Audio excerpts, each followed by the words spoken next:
Air, plumbing, heating, and roofing is the way to get a hold of us. 559-320-1430, the way to call in our show. 559-320-1430, the way to get in on our show here. The Lee's Air weather check. It's been brisk. It's been a little chilly these last few days, 56 degrees. We're kind of in that lull again where I keep promising 60s on the horizon, and yet the cloud coverage is keeping us right around the 50s right now, so it's a little chillier than I think people are expecting it to be. Not too bad with the fog last night, at least considering when I was leaving Buchanan High School last night after that game. Congrats to the Bears for winning, but hopefully people are enjoying it in any sense of the word. I'm wearing the sweater today, so hopefully people are going to be okay with that. 60 degrees tomorrow, allegedly. 61 on Friday, and sunny, allegedly, according to my weather app. 56 on Saturday, 60 on Sunday, as we roll closer and closer to the end of January here. Like I said, good to be here, good to be on the show today, and we have 3 hours, good content ahead of you. Football talk as always.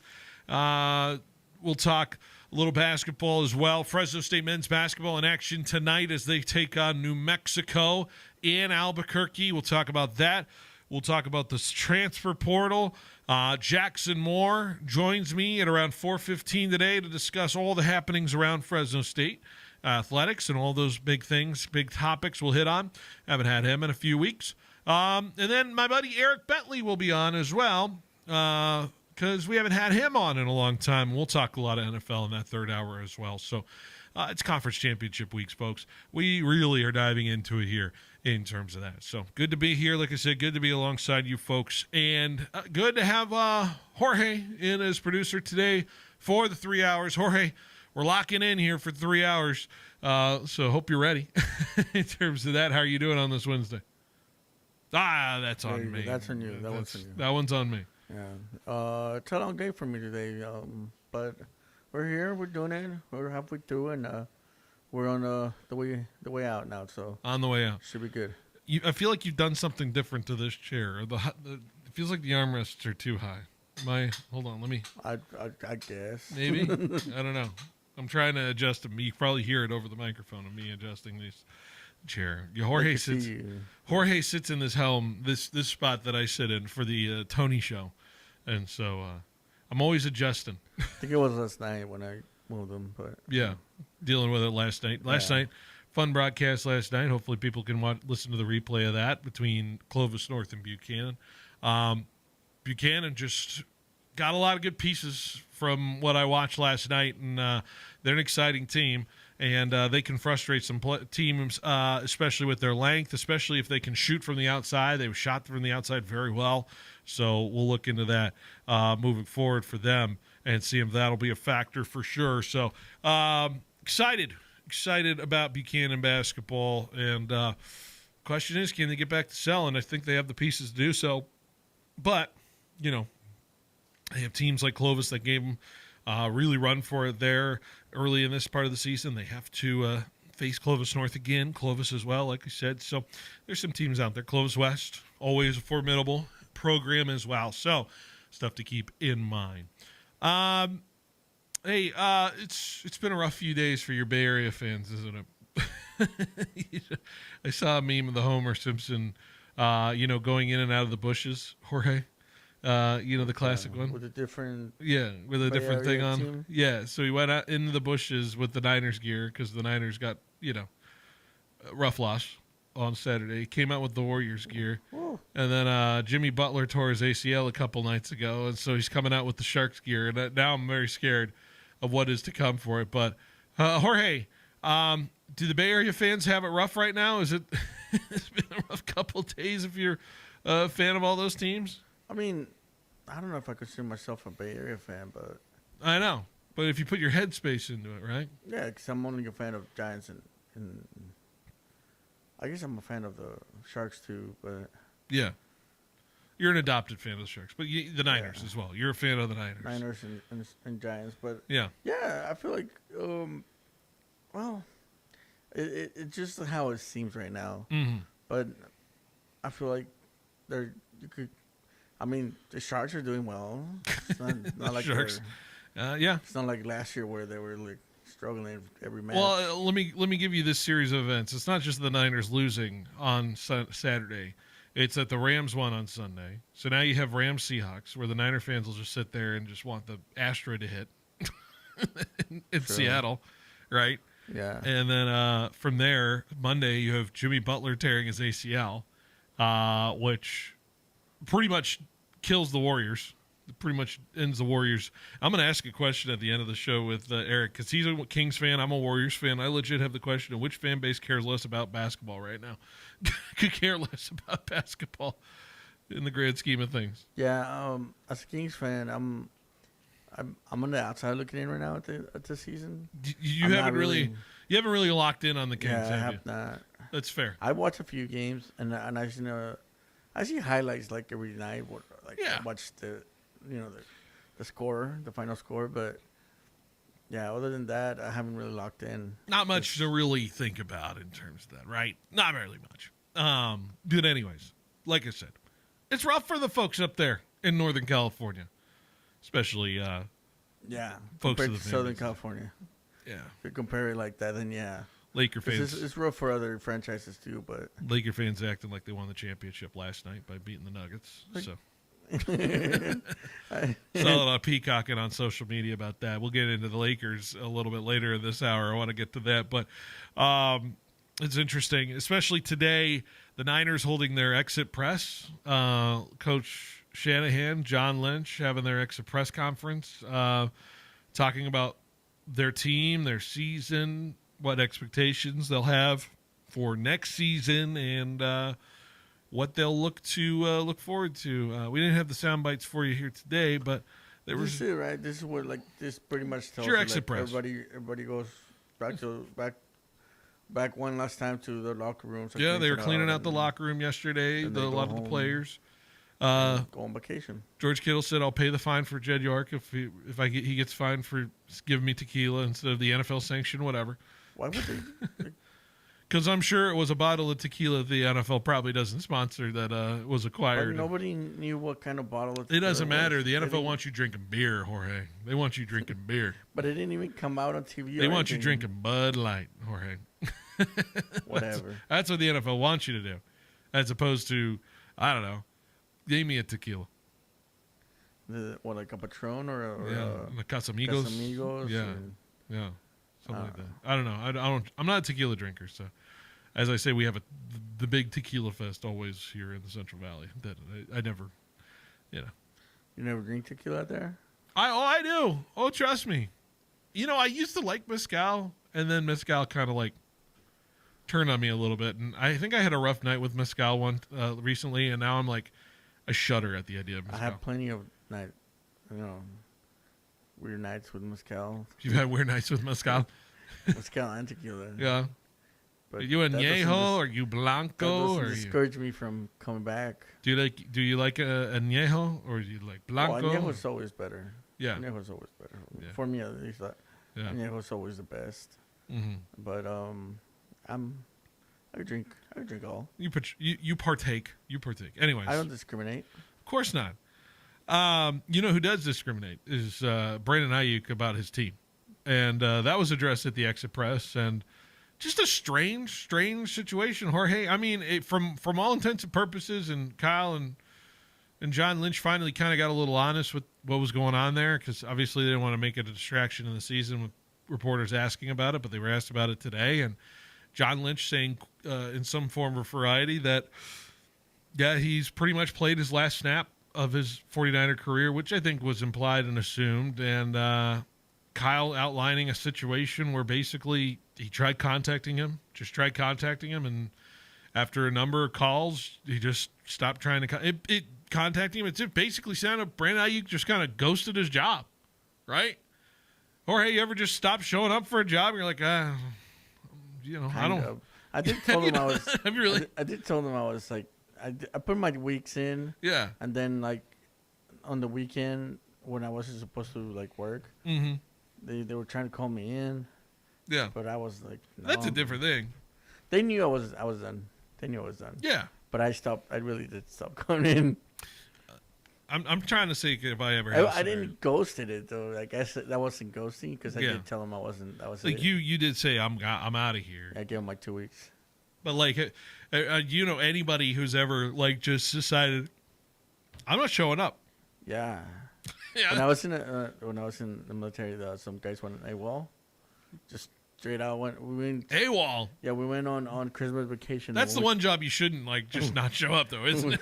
Oh, they throw you in jail. Yeah, they throw you in jail for that. Oh yeah. And just this guy just never came back, and we're like, hey, what happened to that guy? That one guy that was like, I don't know.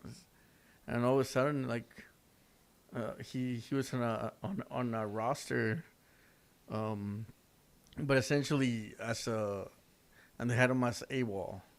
And now I didn't know what that meant until that day where I saw like absent without leave, basically just ghosted it. And the funniest thing is by the end when we finished basic training, he came back arrested to the unit because they found him eventually, and then he was sent to jail. So they had him come back to the unit and do some paperwork because he got the paperwork. Some crazy stuff. And then he was arrested for it. Man, how long do you go to jail for that? I have no idea. You don't want to find out. Well, I don't know. I think it depended on how grave the situation was, or it really depended on a lot of stuff. Well, like if you were in combat, like that's a whole different set of circumstances, or is it just in general? It's just one blanket. Going AWOL in combat is way different. Like that's like if you're like already in theater, what they call it. That's way different. Yeah, that's definitely jail time. A lot of jail time.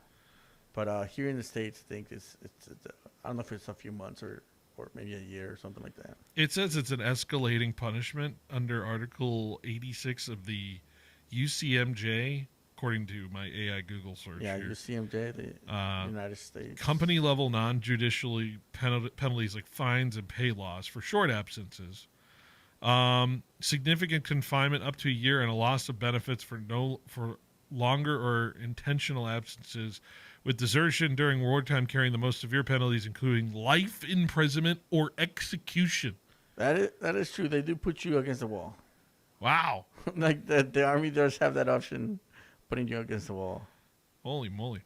So IU won't face those those kind of severe punishments for the Niners. It's kind of medieval, but it's still there. That's still a thing that they put you against the wall. That's what they say. You sign your life away when you go into the military, man. They do tell you that. All that is in the fine print.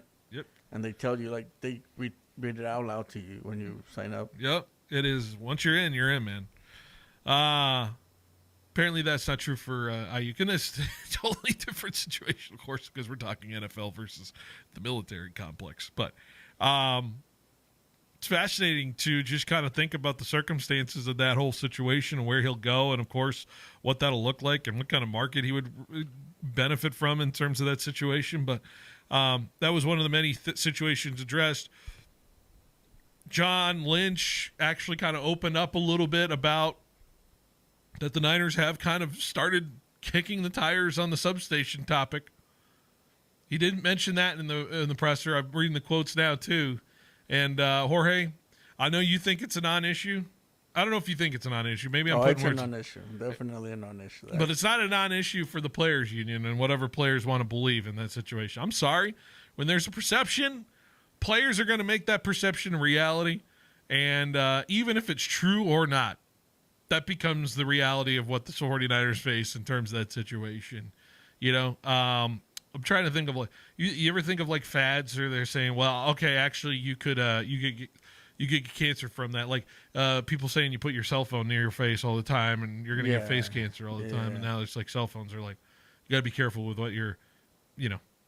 I think there was like a 5G fad. Remember the whole? Oh, I remember the 5G. You know, and people making whatever like there's no substantiated evidence of it, but there's circumstantial stuff that people will look at and think about. And, you know, that's going to be the key question of the Niners is what can they attract on the free agency side of things that can allow them to sign some guys? And are we going to get a real true test of the fortitude of the system for the 49ers versus what actually is going on with the 49ers in terms of that? Jorge, do you feel like that's going to get tested this offseason? What kind of players they're going to bring in, what they want to do free agency-wise? I think because of even just the remote iota chance of people thinking about that, this draft is way more important for the 49ers because they know they can actually force those guys to play for them as opposed to the free agents they're going to try to court over. So nailing the draft for me, for the 49ers, is the number one priority, and that's where the resources should be devoted to as opposed to maybe fixing your team through free agency. Yeah, I think the draft is necessary. Although I feel like if you could get some real good players through a free agency, you can make a team a little bit better. Like if you take your time and see who's out there, because there's gonna be some big stars that are gonna go out on free agency. So if you could get something in the defense that could add up to Bosa and another pass rusher. Yeah, another pass rusher. That would be awesome. You got to get those one year deals. Guess who's having a monster postseason right now? K'Lavon Chaison's a name I keep thinking about from the for the Patriots, who's having an awesome 1 year deal, kind of prove it season. So he's the one name I automatically go to and thinking about that. So the Broncos and the 49ers cross-pollinate better than anybody in terms of that. So maybe there's an option there. Cross-pollinate, yeah. There's a lot of Niners playing, former Niners playing this weekend, Jorge. There's no secret about it. Yeah, especially in Denver there. Exactly. Anyways, it was a fascinating closing press conference for Shanahan and John Lynch. I'd encourage you to go listen to it. So, We'll dive into the Niners offseason as we roll along into the offseason. But right now we're still midseason, and we have a team that is very much alive for a chance of winning another Super Bowl. A second chance here in the last 5 years. The Rams a win away from that if they can beat Seattle. Why is no one talking about this game? Let's talk about that next on 1430 ESPN Fresno, the Valley's local sports leader. ESPN Fresno is taking you straight to the biggest stage in sports. Phil Bonatti, host of Behind the Bench, is headed to Radio Row for the big game. All week long, leading to Levi Stadium, Phil brings exclusive coverage, breaking stories, and legendary guests as we count down to kickoff. Fresno gets a front row seat to see who will lift the Lombardi Trophy. Don't miss Behind the Bench with Phil Bonatti, live from Radio Row, only on ESPN Fresno. Brought to you by Horn Barbecue and Chick-Chancy Gold Resort and Casino. Ever wonder where those large box stores get their green and orange racks? How about equipment or auto parts store shelving? Well, you guessed it. Fresno Rack made it right here in California. Since 1987, Fresno Rack and Shelving has been helping school districts, businesses, cities, and counties, basically any market anywhere, increase their warehouse storage with industrial racking and parts shelving that last a lifetime. Call, visit, or click FresnoRack.com today. We started like you, a small team with a big dream to serve the Valley. 20 years later, FFB Bank is still proudly backing businesses across California and beyond. We've learned a lot about what it takes to grow, and now we're using that experience to make things easier for you. With our Switch and Save offer, we'll cover up to 90 days of payment processing, provide no-cost equipment, and offer competitive rates so your business can keep more of what it earns. And behind it all is a local team that truly understands your goals and is ready to help you reach them. Make the switch, save with FFB. Visit ffb.bank to get started. Member FDIC, Equal Opportunity Lender. Quick, where can you find a great selection of Tempur-Pedic, Stearns & Foster, Serta, and Mattress First bedding? Easy. The same place you'll find adjustable beds, sheets, pillows, mattress protectors, and more. Sleep Retreat, inside fashion furniture. It's the same place you'll find 150 recliners, custom upholstery, leather sectionals, dining furniture, and even office furniture, not including thousands of decorating ideas that you're really gonna love. Fashion Furniture on El Paso, across from River Park. There's nothing like it in all of California. So winter's officially here, and the last thing you want is your house cold and your furnace sounding like it's auditioning for a beatboxing competition. That's why Lee's Air Plumbing and Heating is running their $99 furnace tune-up special. It's the perfect time, because nobody wants to see their breath inside the house. And let's be honest, layering 3 jackets indoors isn't festive, it's desperate. So get ahead of the cold. Schedule your $99 furnace tune-up today at leesair.com. That's leesair.com. Happy holidays from your locally owned and operated Lee's Air and Heating. CLN 635-355. Get your business noticed and stand out from the crowd by visiting MegaPrints. Working with the Valley's most prestigious and high-profile businesses since 1998, we print and install custom-designed signs for businesses of all types and sizes. From yard signs to banners to wallpaper and fleet graphics, MegaPrints has the state-of-the-art capability to turn the signage you've dreamed of into a reality. Visit megaprints.com today to see our work and what we can do for your business. Life gets messy, but your space doesn't have to. We are Rise and Shine Janitorial and Commercial Cleaning Services, where we clean because your time is important. From offices to schools to medical facilities, Rise and Shine handles it all with our trained staff and high-performance standards. Big jobs or small, Rise and Shine will never lock you into a contract. So let us take the stress off your plate. Contact Rise and Shine Janitorial and Commercial Cleaning Services. Call 559-649-5391 or visit riseshine559.com. But we have a truck leaving with a big order on Tuesday. Tina's floor manager retired, leaving her tortilla factory flat out. What do you mean she's on a silent retreat? She must fill the role and all those orders. I'll oversee production. Indeed can help her hire great people fast. I need Indeed. Indeed you do. Schedule virtual interviews and talk to candidates right from your employer dashboard. Visit Indeed.com/credit and get $75 towards your first sponsored job. Terms and conditions apply.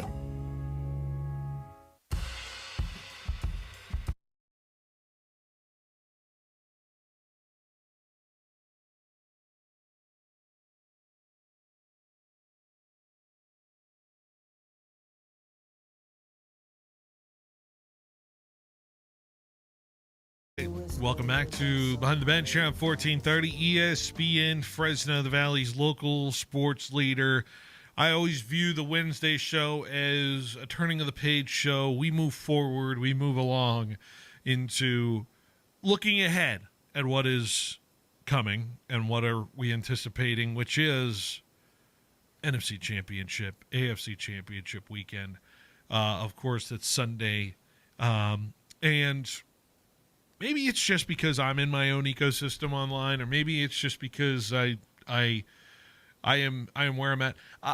Jorge, am I crazy, or do I feel like the AFC Championship's being talked about a lot more in storyline situations than opposed to, the echosphere of the NFC Championship, what I would consider the better of the game? But I feel like the spicy headlines and the people who are arguing and where the arguments are lying are everything involving Denver's situation at quarterback and what the Patriots' path is and all of those kind of conversations. Do you feel like people are talking about this NFC Championship enough right now between the Rams and the Seahawks? I think they are. It's just not as they are with the AFC, championship. But why? Because I think this is the better game. Well, because we know what's going to happen. What do we know? That the Seahawks are probably going to win. You know the Seahawks are going to win? Well, the biggest question mark out there is what's going to happen to Denver.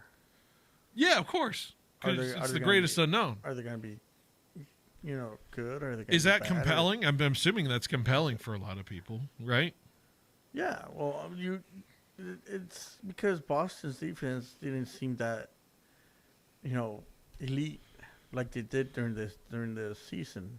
And now they're in the past game. And now they're showing up in 2 games here, right? I mean, last week. 2 weeks ago. 2 weeks ago. I mean, what did the Chargers do against that defense, right? Yeah, but it was the Chargers. What do you mean, it's what the Chargers? The Chargers struggled throughout the season. No. Stop it. I mean, all right, no. This is what's happening. This is what's happening. Where I'm going in the toilet bowl cycle of trying to defend my Patriots, and this is why people talk about this game more, because there's an inherent. Well, there you have it. Yeah, and I'm talking about it's because I believe that throughout the entire season, yeah, the Broncos were slightly better than the Patriots. Yeah, they came in, and then last week, the Broncos played a tougher opponent. Mm-hmm. Maybe not tougher, but a better offense. A good, high ceiling but flawed opponent. in the Buffalo Bills. Yes. They were flawed. Yes, and they came out on top of that. Yeah. However, losing Bo Nix, who pretty much... It's the more compelling storyline, is losing Bo Nix. Yeah. Because we've never seen this before. We already seen the Seahawks and the Rams twice. So we know what they have. We know what they're capable of. Yeah. Yeah, it's going to be a more interesting game. But what if it's not? Because we thought the same thing with the Niners and the Seahawks, and then all of a sudden the Niners just get punched in the face. Yeah, but remember the last time the Niners played the Seahawks in Seattle, it was Bosa, it was Warner, it was Kittle, all playing in that game in a high level. And I know Kittle got knocked out late in the Week 1 game. I know. Yeah, Kittle wasn't there. But he had a little bit of something to say about it. Tonjes went out. Yeah, Tonjes, who caught the game-winning touchdown against Seattle back in the first couldn't catch anything this last week. Yeah. So. You know? But what I'm saying is the Niners had a more complimentary piece. I'm looking at the Seahawks-Rams game, and I'm looking at the same cast of characters. Nobody is really changed. And what did we have the last time? An improbable Seahawks comeback to tie the game and send it to overtime. I mean, we're talking a ball off a helmet of a defender. I think we know what could happen. I think that's the difference is. But why are you counting up? We know that this could happen. We know what kind of a caliber game this is going to be. But there's more of a question mark in the Denver game against the Pats. But isn't that more fun to chew on than like whatever the hell happens in Denver? It could be 42-7 Patriots, or it could be. But no, I think you're thinking of the other way around. It's more fun to think about what's going to happen. To think about Denver. the unknown. Yeah, because you could make a crazy statement and say the Denver's going to destroy the Red Sox or the Reds. What are we doing? I just looked at your Just hat. looking at my hat, like, my jersey. Yeah. The Pats, and maybe you're right. Even though I don't think that's going to happen, but maybe you're right, and because you don't really know if that could happen. Yeah. It's a bigger question mark. But that's the point. But haven't we had two amazing games so far between Seattle and LA? So like, why are we anticipating? Maybe it is just a human nature thing of like we've seen this movie before. I don't know what the third chapter of this movie will look like, but we feel. Well, I think that the game is talked about. Yeah. Not in the same magnitude because what I said, like there's no Denver has no quarterback. Yeah. How are they going to play? I mean, they have a quarterback, but is he a quarterback? Is he? See, right away, I'm already questioning, stuff about this quarterback. So you feel like when you're going to sit down on Sunday, you're more interested in the morning or the 12 p.m. Patriots Broncos game than what's happening in the afternoon at 3:30 between the Seahawks and the Rams. I have more questions about it. I'm more interested in watching it because of what could happen. Yeah. The next game, I want to watch it because I know it's going to be a good game. Mm-hmm. I know what both teams, what the Seahawks and the Rams have. I know the caliber. I know what the Pats have. I know what they could do, but the Broncos, I mean, their defense is, elite. But at the same time, what's going to happen to their offense? Are they going to have the same style of offense? Are they going to change plays? Are they going to? I think they obviously. Okay, so let's. Excuse me.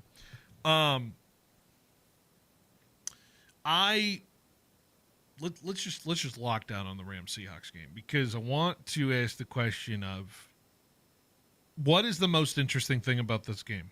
Like what is going to?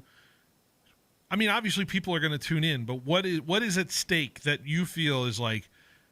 I have to lock in here to watch this game simply for an idea of I have this big time question about it for it. So I'm wondering if it's the Stafford legacy stuff because I've heard some talk about there's some people out there that are saying like this still like Stafford hasn't completely punched his ticket to the Hall of Fame. I've heard that kind of talk. And that this is a run that he needs to get him over the hump, which is kind of crazy for me to like consider because I thought he's kind of Hall of Fame level already, feels like he's going to win the MVP this year. But trust me, I've seen some big networks say Stafford needs this run to solidify the Hall of Fame run as opposed to being a fringe Hall of Fame guy. I mean, he just won the MVP for the who was it? CFP, the Players Association. What? Stafford just won the MVP. He was named MVP by the Players Association. He was an All-Pro. He's a first-team All-Pro. I don't remember. I don't know what you're talking about in terms of the Players Association. Yeah, the MVP. They just named him MVP. Let me look that up. Anyways. Yeah, that's.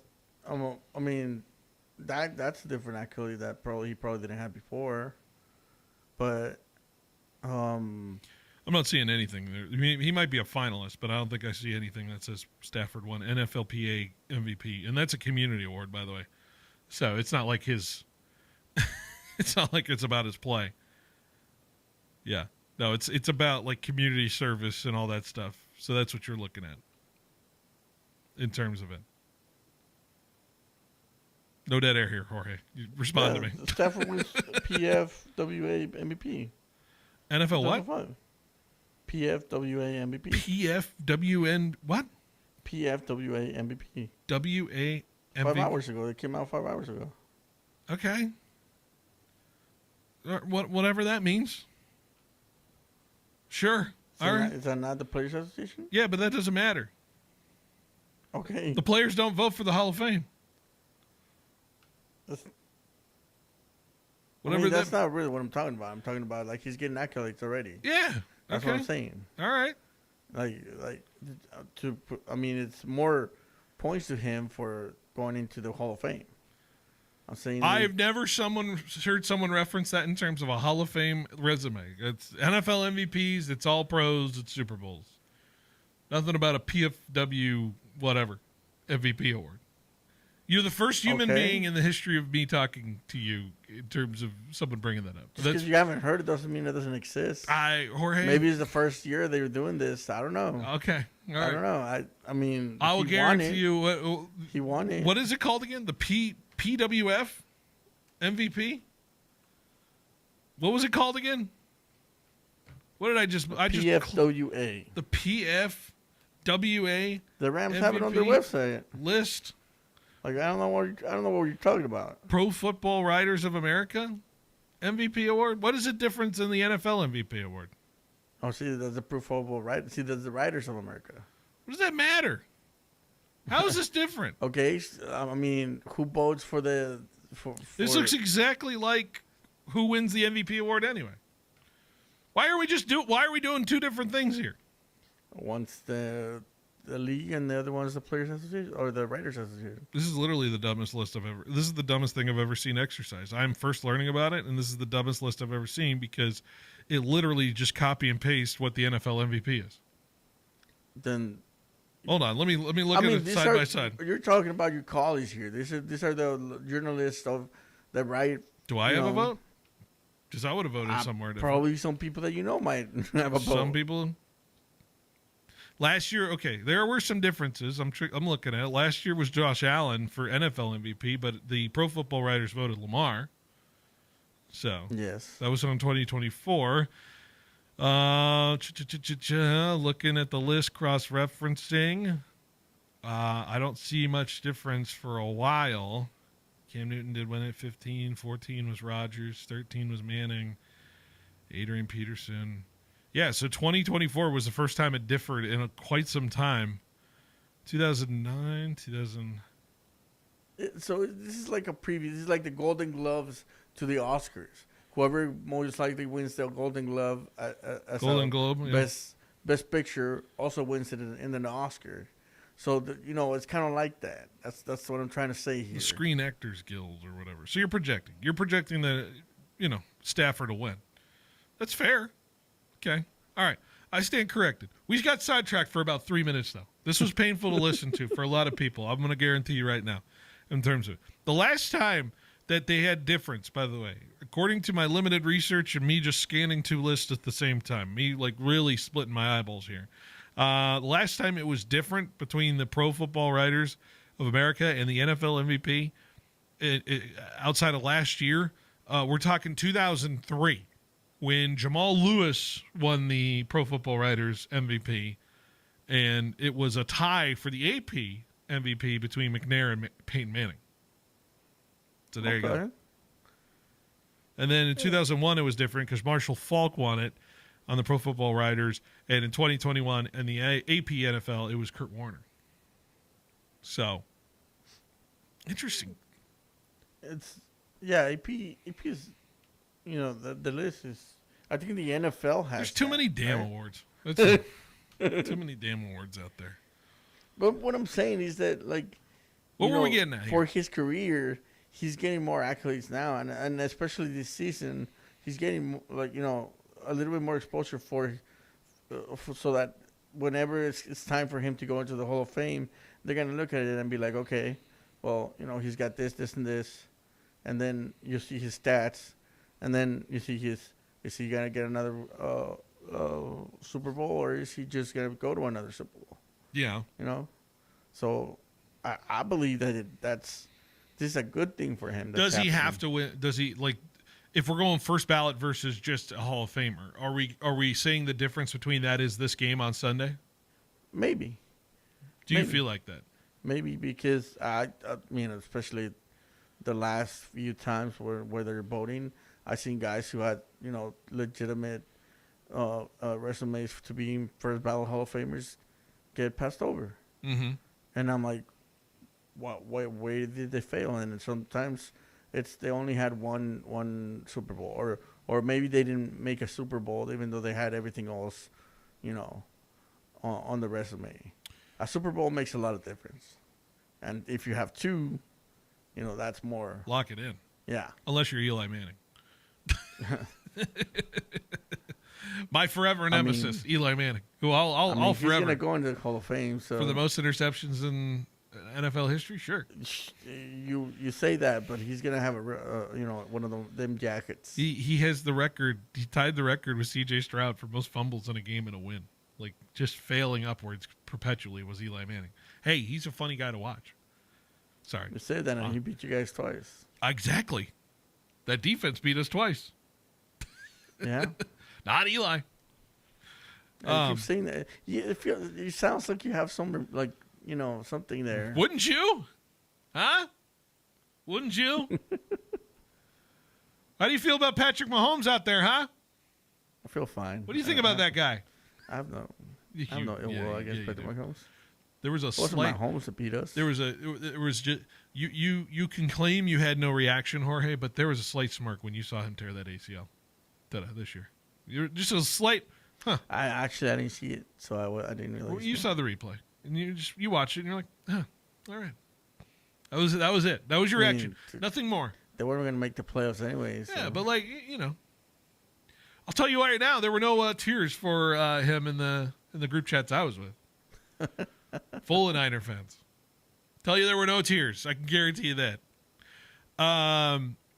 Speaking of Eli, Stafford can get his team into some interesting company here. There is something to the hot hand of a team that rolls in, winning potentially 3 straight road playoff games. The Rams have won 2 straight. They could win a 3rd straight. Jorge, you want to hear all the teams that have won 3 straight road games in the postseason? I'll tell you one. If you get to the Super Bowl? Niners didn't do it, no. Really? No. You're thinking of 21, they lost in the NFC Championship. And then you're thinking of 2013 if you're thinking of the Kaepernick year, because they lost in the NFC Championship both times. So, yeah. Oh, I was thinking this last. The last run? The last run, yeah. Cause to Vegas? No. We didn't play at home. You played at home against the Lions, and you beat them. Oh, that was true. Yeah. I don't know why I kept thinking that was in Detroit. Here are your teams. The 1985 New England Patriots, who lost to the Bears at the Super Bowl. Then the 05 Steelers, who won. Then the 07 Giants, who won the Super Bowl. The Packers in 2010, who won the Super Bowl. And the 2020 Bucks, who won the Super Bowl. So teams, if the Rams end up winning this game on Sunday, they would be a team that has a record of 4-1 distinction of winning the Super Bowl because they won 3 straight road games, a team that nobody wanted to play Wait, who were they again? The teams? Your 2020 Bucks. Your so that's Tom Brady. Your 2010 Packers, Rodgers. 2007 Giants, Eli Manning. 2005 Steelers, which is Ben Roethlisberger. In 1985 Patriots, which was Steve Grogan. 1985 Patriots? Yeah. They won it? They lost the Super Bowl. They're the only team with that distinction that lost the Super Bowl. Yeah. So. Yeah. But if we're looking at the distinction, and yeah, begrudgingly, tongue-in-cheek say, yeah, probably Hall of Famers, all eventual Hall of Famers who played quarterback for those teams. Stafford for sure. If you want to go in terms of the history of that, the Rams winning on Sunday essentially, historically, guarantees them a Super Bowl title. Interesting. The key is whether you get that victory or not. And that is going to be the major question, which we didn't analyze quite as bit. I just wanted to look at the national landscape of it, of this game. And, Jorge, we're going to have to spend more time on this game because, trust me, there's a lot of thoughts of where this game could go. A lot of thoughts. So I'm curious to see what our take will be. But let's take a break. Let's wrap up this hour next on 1430 ESPN. Want to work somewhere fun, flexible, and rewarding? Me and Ed's is hiring. We're looking to expand our team with full and part-time positions at over 40 locations. Join our growing company as a delivery driver or valued team member today. For more information on job descriptions or to apply, go online at meandeds.com or visit your nearest location. Me and Ed's is hiring. Fill out an application.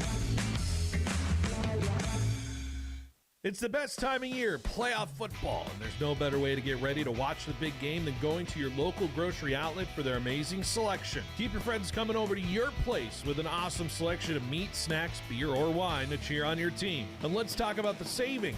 All you got to do is download the Grocery Outlet app and go to town with the best deals in those football party essentials. Stop by all of our participating locations, including Northwest Fresno, Southeast Fresno, Downtown Fresno, Kerman, and Sanger.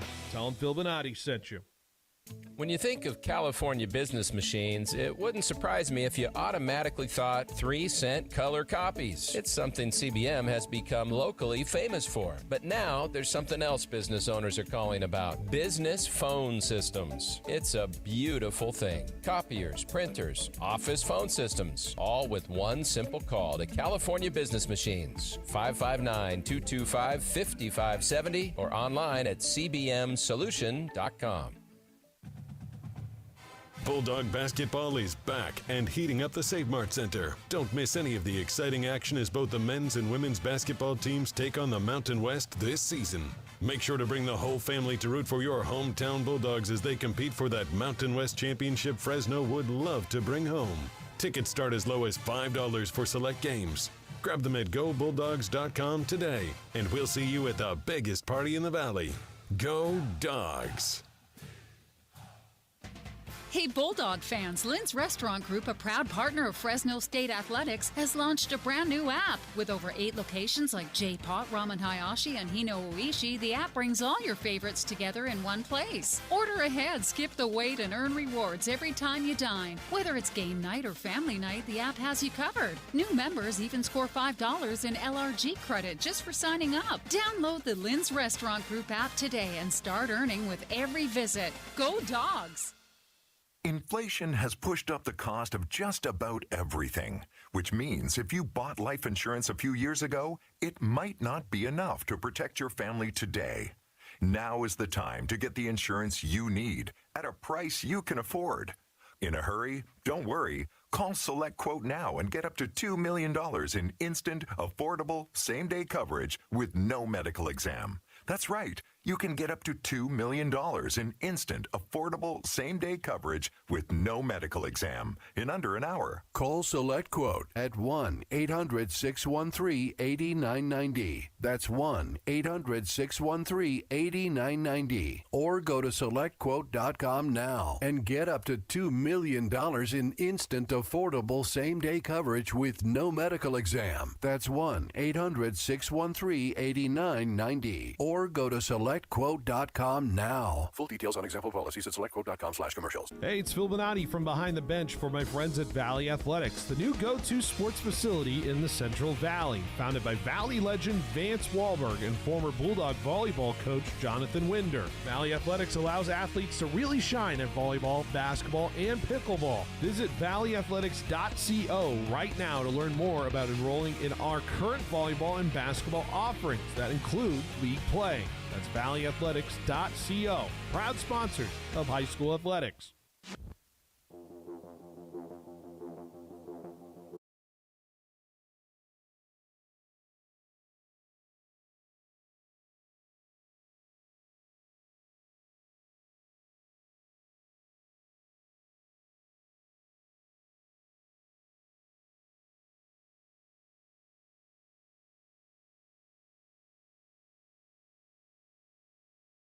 Row of the Super Bowl.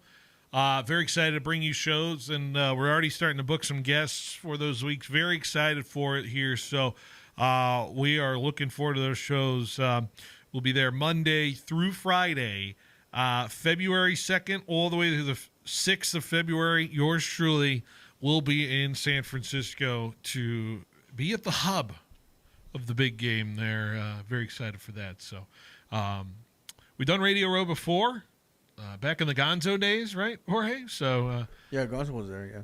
2023 when the Niners and the Chiefs played in Vegas, if I'm not mistaken. I want to say, no, I think it was the year before. Was he? Yeah, I think it was that year. Vegas. Or did he go to Phoenix when the Chiefs and the Eagles played? Might have gone to Phoenix, too. Yeah, okay.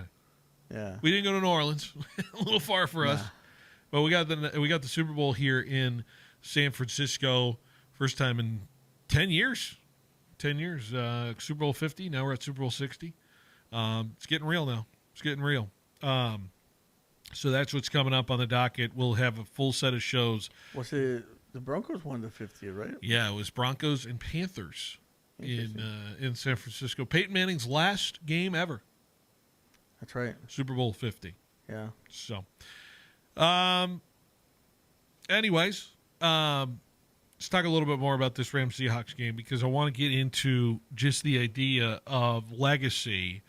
And we talked about Stafford's legacy, but I want to talk about the Fresno State guy in this game's legacy too, right? Because it feels like the opportunities are, the road is nearing its end potentially. I'm not saying it's over because he's definitely playing at a high level. And it's interesting because with the wide receiver position and Davante Adams I'm addressing now, it's fascinating the cliff that just shows up for wide receivers, right? Especially at certain age levels. And what, Davante's at 32, 33 right now? I think he's at 33 now in terms of his age. And, we know this all too well with the wide receiver. Outside of, like, Jerry Rice, the cliff shows up. It shows up fast for a lot of these wide receivers, right? Even the great ones like Julio Jones I can think of down the tail end of the career. D-Hop's been kind of hobbling a little bit down the stretch here. Yeah, even Jerry Rice had his, slowed down a lot.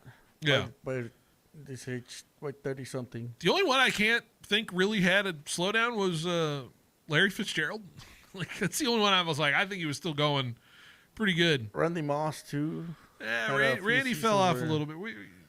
The 2012 Niners season wasn't particularly the greatest one with Randy. He went to the Super Bowl? He did play in the Super Bowl, yeah. He almost had an amazing touchdown grab, I think, in that Super Bowl. That's true. Right? So, yeah. But how many more opportunities are left for Davante, who we feel is certainly a Hall of Fame player, right? But yeah, he's definitely a Hall of Famer. It's been an interesting watch for him in the postseason where it's been impactful plays, but it hasn't necessarily been the volume of plays that Davante Adams has been able to provide for this Rams team. But I'm so curious because he didn't play in Seattle the last time these Rams and Seahawks played. And this is the factor I'm keying in on the most, Jorge, is his implementation of what his availability will be in this game. Of course, it's 100%.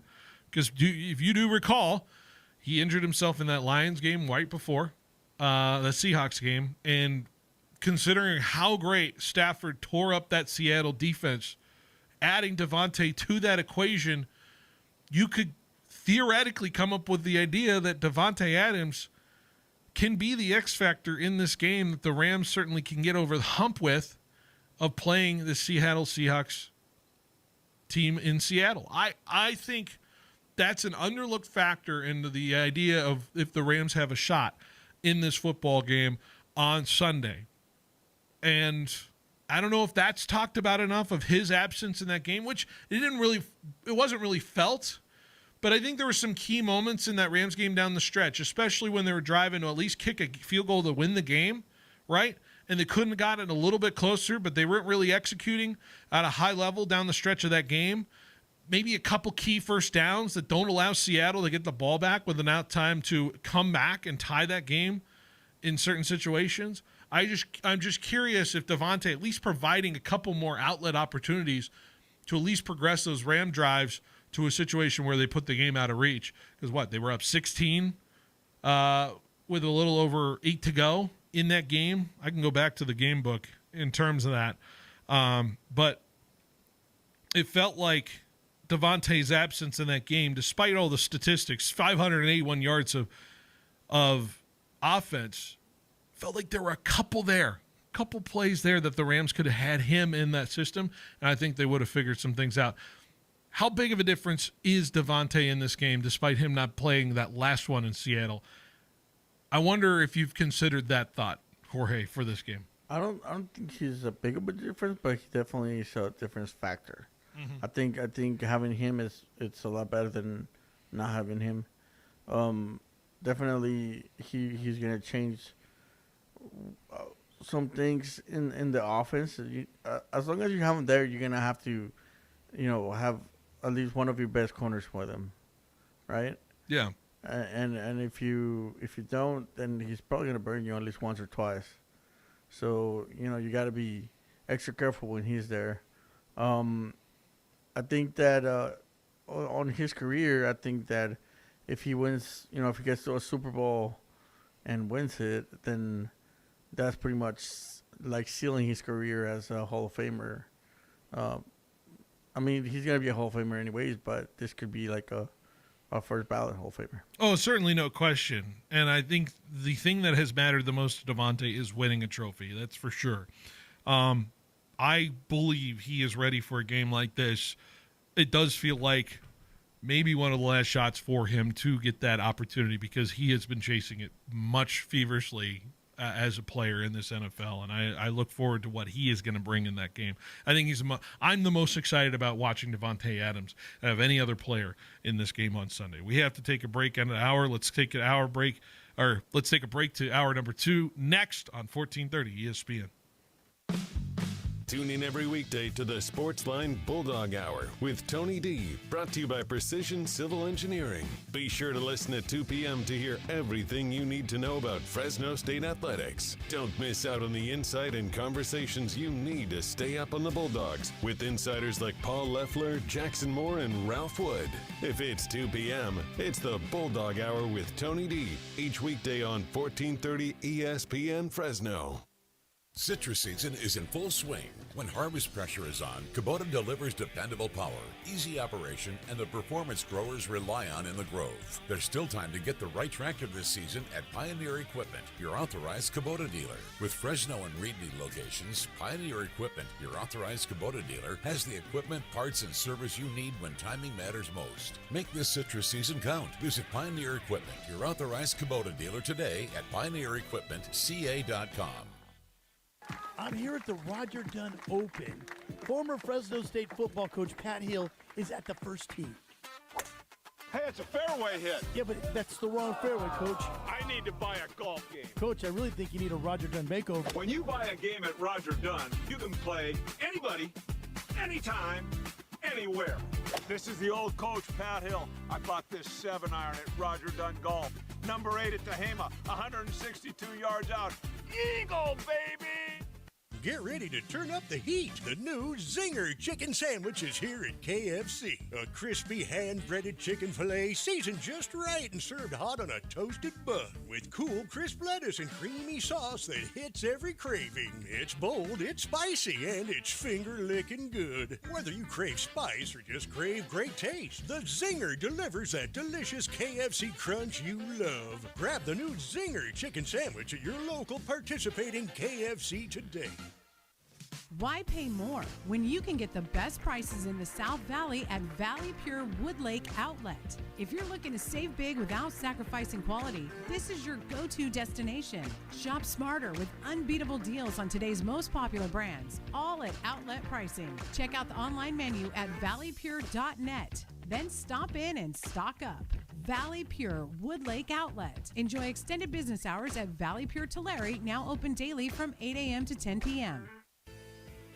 Game on, crowd loud, hunger louder? That's when you call Chopped Cheese Bodega, because football without a chopped cheese, that's a flag on the play. Sink your teeth into Fresno's favorite, the original Bodega chopped cheese, or the Philly chopped cheese. Real meat, real cheese, crispy fries, sauces that hit like a game-winning touchdown. Watching the game, hosting the fight, any event worth cheering for? There's a chopped cheese for that. Find Chopped Cheese Bodega at Blackstone and Bullard next to 7-Eleven, or call ahead and grab it fast. Looking sharp shouldn't break the bank. At Fresno Suit Outlet, everyone knows we're the home of the 3-suit deal, and for good reason. You'll get 3 suits, 3 shirts, 3 ties, 3 belts, 3 pairs of socks, and 3 hankies, all for just $3.99. And shoes start at just $39.99. Now at their new location, 5135 North Blackstone, just across from the original spot. Same incredible deals, same unbeatable value. So why shop anywhere else? Fresno Suit Outlet. Check out the new location today. We started like you, a small team with a big dream to serve the Valley. 20 years later, FFB Bank is still proudly backing businesses across California and beyond. We've learned a lot about what it takes to grow, and now we're using that experience to make things easier for you. With our Switch and Save offer, we'll cover up to 90 days of payment processing. Your home for high school sports. 1430 ESPN, the Valley's local sports leader. KFIG Fresno is Sports Center. I'm Christine Lisi. 2 days after the surprising firing of Bills head coach Sean McDermott, an explanation of the move by the team's owner today, Terry Pegula told reporters he made the decision to move on from McDermott after the AFC divisional round loss to Denver, as he felt the team had hit the proverbial playoff wall, felt the Bills needed a different voice. Leading the search for the next coach, President of Football Operations, GM Brandon Beane. SiriusXM and WGRZ TV Bills reporter Vic Carucci. So the pressure, I think, is on him for the delivery of success, whatever form it takes.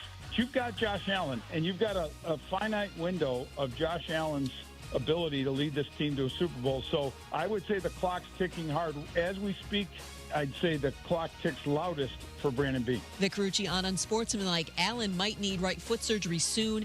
It's not expected to impact his availability for OTAs. Texans offensive coordinator Nick Caley expected to return to the team in 2026. Baseball, Yankees, and outfielder Cody Bellinger agreed on a 5-year, $162 million contract, reports ESPN's Jeff Passan. He figures to slot back in as New York's primary left fielder. The deal includes a full no-trade clause. NHL Sabres and forward Josh Doan agreed on a 7-year, $48 million contract. Doan has played a major role in the team turning around its season as it seeks to end a 14-year playoff drought.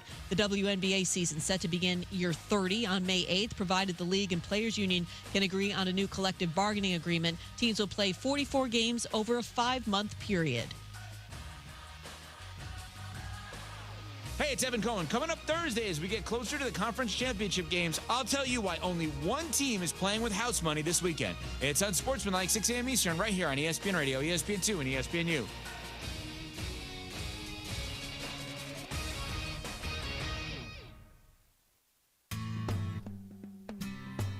He's got the knowledge. Because once again, I have to come on there and talk about how right I am once again in anything that it comes to sports. He's got the questions. I'm going to lose it. Are you kidding me?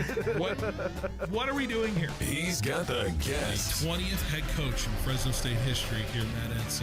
Is it hard to believe sometimes still the 20th head coach here in program history? It's all moved really quickly here over the course of the last 5-6 weeks, but super excited to be here. Phil Bonatti is the voice for the Central Valley sports leader.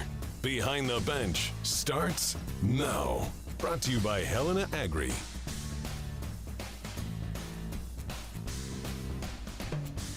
That's right. Behind the Bench here on 1430 ESPN Fresno, the Valley's local sports leader, here on this wonderful Wednesday. Hour number 2 of 3 of our show today, as we go all the way up to 6 o'clock. At 6 o'clock, you want to turn over to FPU Sunbird Sports Show over on 790. That's when you want to head on and listen to Paul Metters host that show. We'll be ships of the night today, as we usually are on those Wednesdays. So Paul Metters joining us at 6 o'clock to 7 o'clock, FPU Sunbird Sports Show. So good to be here. We talked a lot of Rams in that first hour. We'll dive into the NFL again, but I want to go to the college level because guess who plays tonight? Fresno State. Men's basketball in action at New Mexico tonight. A big-time matchup between them and the Lobos. The Lobos are a very formidable team, one of the very interesting teams in this conference, in the Mountain West Conference, who sits at a let me look at the Mountain West Conference standings. I had them right in front of me in terms of, dang it, I thought I had them. But anyways, they've been a decent team this conference. Yeah, there we go. 5-2 on the record in the conference.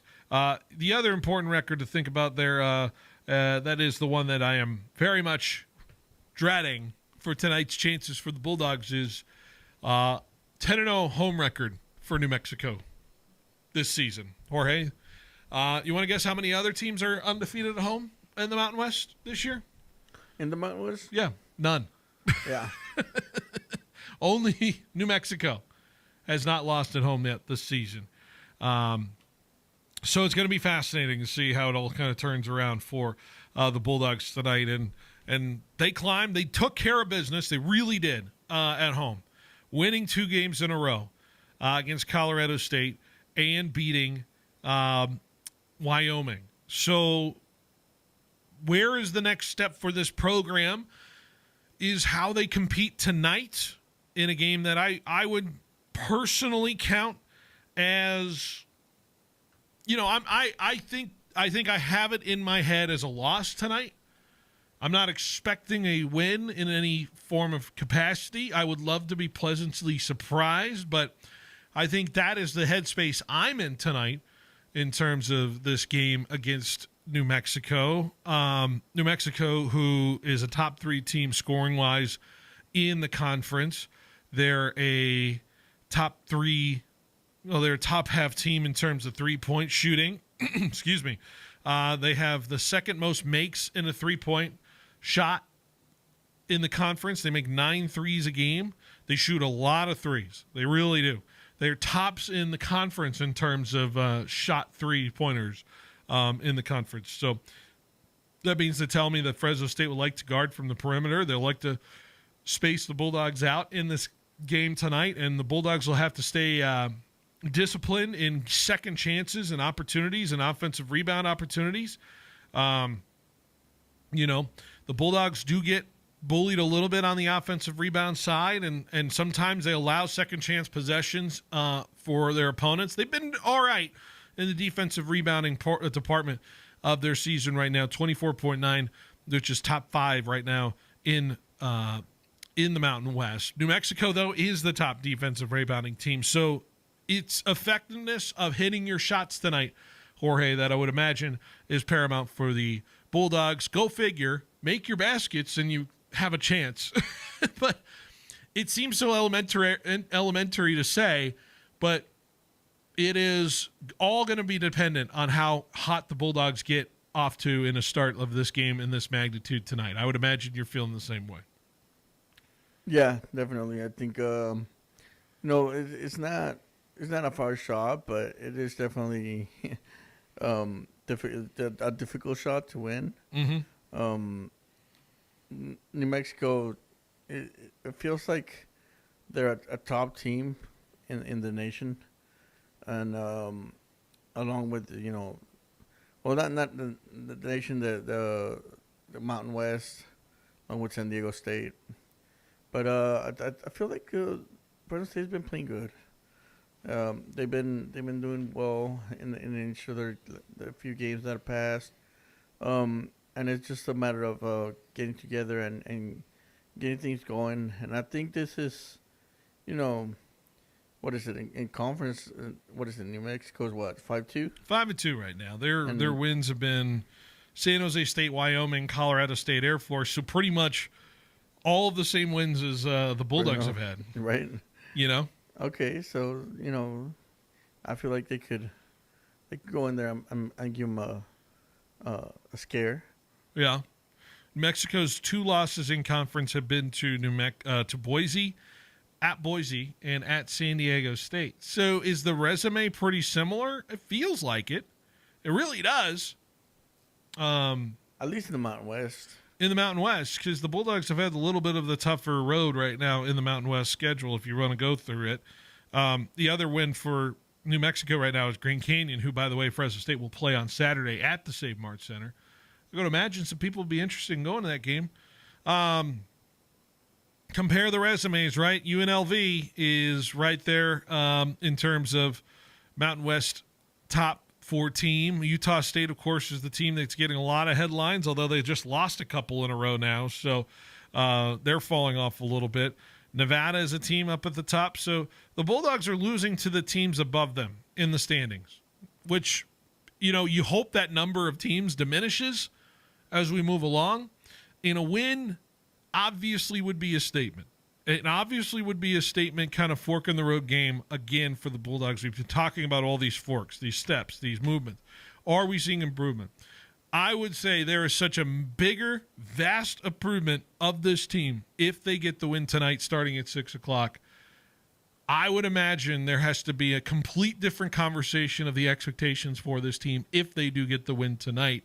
And I don't think there would be any more excuses for the Bulldog fans of not going to games this year if they get the win tonight. People, I'm talking about 10-0 New Mexico at home. New Mexico's 10-0 at home. Like, we're talking Fresno State gets a win here tonight, and we're talking you got to be at the Save Mart Center throughout the rest of the season supporting this team. And I'd be right there in the forefront of it. It could definitely change their conference if they win tonight. I think that their season could change if with that win. But it's good to have like this type of confrontations with teams like this, because that's basically who you're gonna face in the next few years. Teams that are good at home, that are gonna make their home stands feel a lot worse than any other place you're gonna play. So this is a great experience for the Bulldogs, who may not have that experience of going out there in a hostile environment like that. So this is good. I mean, there are situations there, and of course they don't get to face every single team home and road this season. The one team they avoid playing in their road stadium is Boise this year. They don't get Boise on the road this year, thankfully. But everybody else is coming to the Save Mart Center, and they get to go on the road, take on some tough teams as well. But I'm sitting here looking at the way they played the last couple, especially closing out those close games, those games where it's determining in the half court. It's making sure these players don't turn over the ball a lot. Unfortunately, this Bulldog team does turn it over a lot. Their only worst team that turns the ball over is Air Force. So asking this team to be better in the turnover department is a tough task. So it's going to be fascinating to see how the Bulldogs can limit the mistakes in this game that puts them back by 20. Because, boy, Jorge, do you remember last year? Do you remember the game at the Pit last year? Kind of the one I remember last year. Yeah? Well, I don't remember in general, but, man, was that a boat race early? I think we were on. I can't remember. I think it was like a day game. I think I was on a show. I'm looking it up. Yeah, it was a Tuesday. It was New Year's Eve. We did a show on New Year's Eve, Jorge. That's right. And it was a boat race of a boat. No, hold on. I think I have it wrong. Where was it? We played at New Mexico. Oh, yeah. It was a Monday, January 20th. I think it was Martin Luther King Day, Jorge, when the Bulldogs played, and we were still doing a show, and it was a day game, and 65-60 or 95-67 was the final. New Mexico? Oh my God, I'm looking at the win probability chart. It's just a straight line across. Jorge. In favor. Nobody gives the Bulldogs a chance. No, not really. Not really. It started 18-4, 16-0 run to start the game, 25-6. Yeah. All right. Yeah. It got a little out of hand in that last game. So, keys for the Bulldogs tonight. And by the way, we'll get Coach Q on Friday. He's calling this game tonight. He's down in Albuquerque with Paul Loeffler. I actually got Coach Q booked for 4 o'clock or 4:15 on Friday. So we'll talk to him about the first half of the season in that sense. I'm excited to just talk about the general idea of, is there improvement? Is the improvement enough? Because there is such a interesting decision to be made at the hands of this athletic department of, is this the right path we're moving forward with into a Pac-12 that we'll be talking about in the basketball scheme of things? I think there are some people who sit there and wonder about that, but I also think there's got to be some patience here, and I really think there are results that matter down the stretch that is going to determine the thought process of what will this basketball program look like at the end of the year. I'll tell you what, though. There are some players I'm excited to see if they stick around in terms of it. I think Deshaun Gorey is one of my favorites in a long time. True freshman, skinny guy. You can imagine what his body can look like in a couple years if you have him for a couple years. And I said this to Jason Wahlberg when we were talking to him last Thursday. Yeah. And it was not the idea of Deshaun Gorey just kind of playing each night in and night out and being an athlete there at Fresno State. But, Jorge, I saw him at a basketball game at Clovis West, hanging out with a couple of his teammates going to check out the local scene. And, Jorge, guys who collect those NIL checks don't have to do that, right? Right. They don't have to go out in the community and be a part of the community, right? Or at least the minimum of it. I feel like the minimum of it is something that they got to do because yeah.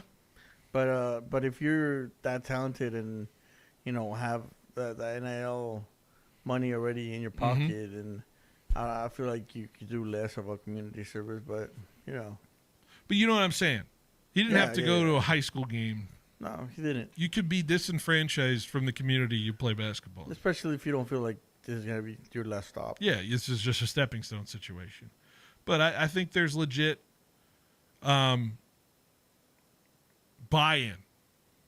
to this area with some of the guys on this roster.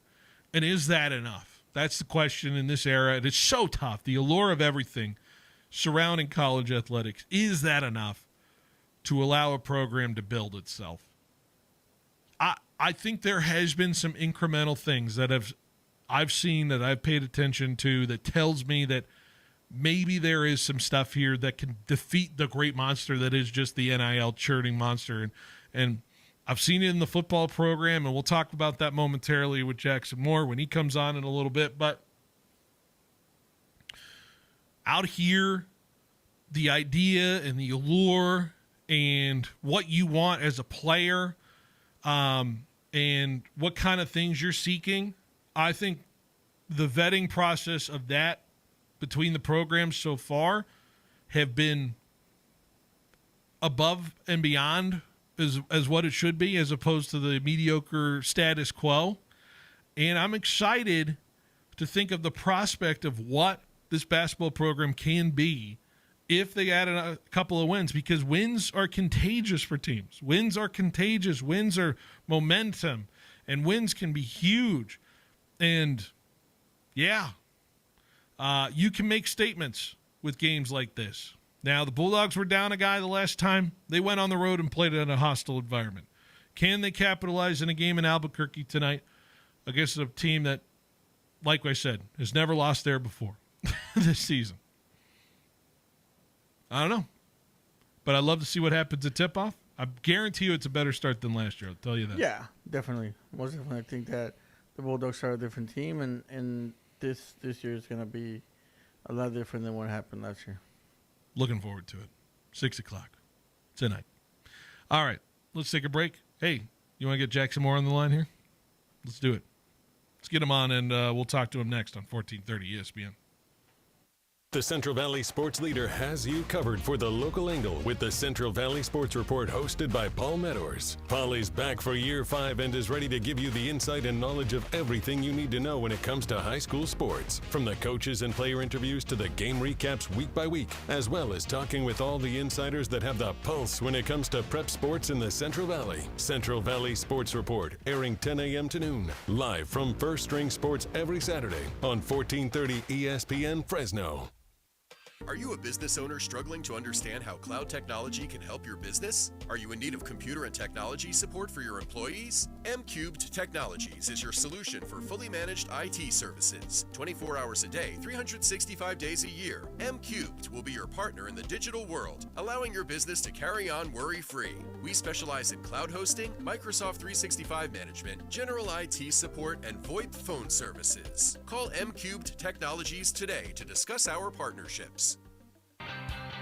Building a new warehouse? Adding on to your existing warehouse for more space? The boys from Fresno Rack and Sheldon can help, because that's what they do. Fresno Rack's design department can help optimize your warehouse store capabilities and increase your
win all year long.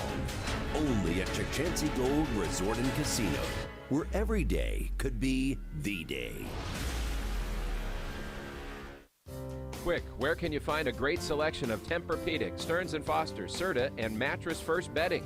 Easy. The same place you'll find adjustable beds, sheets, pillows, mattress protectors, and more. Sleep Retreat, Inside Fashion Furniture. It's the same place you'll find 150 recliners, custom upholstery, leather sectionals, dining furniture, and even office furniture, not including thousands of decorating ideas that you're really gonna love. Fashion Furniture on El Paso, across from River Park. There's nothing like it in all of California.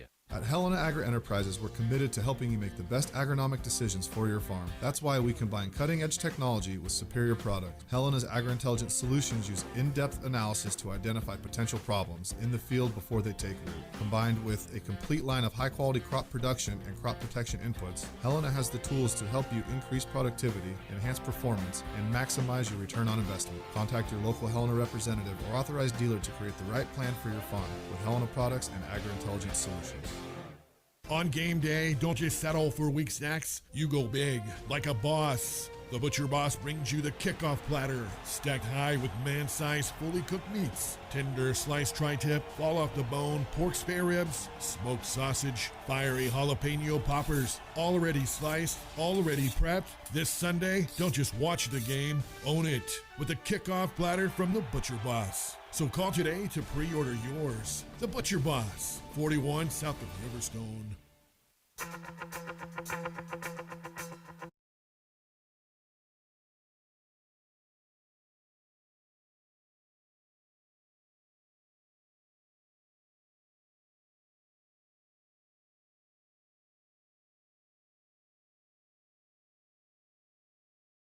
To Behind the Bench here on 1430 ESPN Fresno, the Valley's local sports leader, as we roll along on this Wednesday. And it's always always a treat to have our next guest on who writes for Barkboard and talks about all kinds of different things, including Fresno State. Jackson Moore joins us on the Lee's Air Hotline here on this Wednesday. Jackson, how are we doing? Hope you're doing well on this Wednesday. Yeah, I'm doing well. How are you? Fantastic. Feeling great. Optimistic, maybe even. In all things sports. We'll talk about the basketball a little bit. I was leading into it today, but I want to get to the transfer portal stuff because I have a lot of thoughts, a lot of questions about everything that's gone on early in this 2026 cycle for Coach Ensign, this football team. Jackson, it was an active transfer portal. I know you put the numbers out there, and there's more leaving than those coming in, but as you said previously with the recruiting class and the young guys coming in, it was a large recruiting class, one of the largest for Fresno State. So I don't know if the numbers scare people in terms of that side of things, so I'm not being an alarmist there. But how do you summarize, if you can, the transfer portal for the Bulldogs this go-around?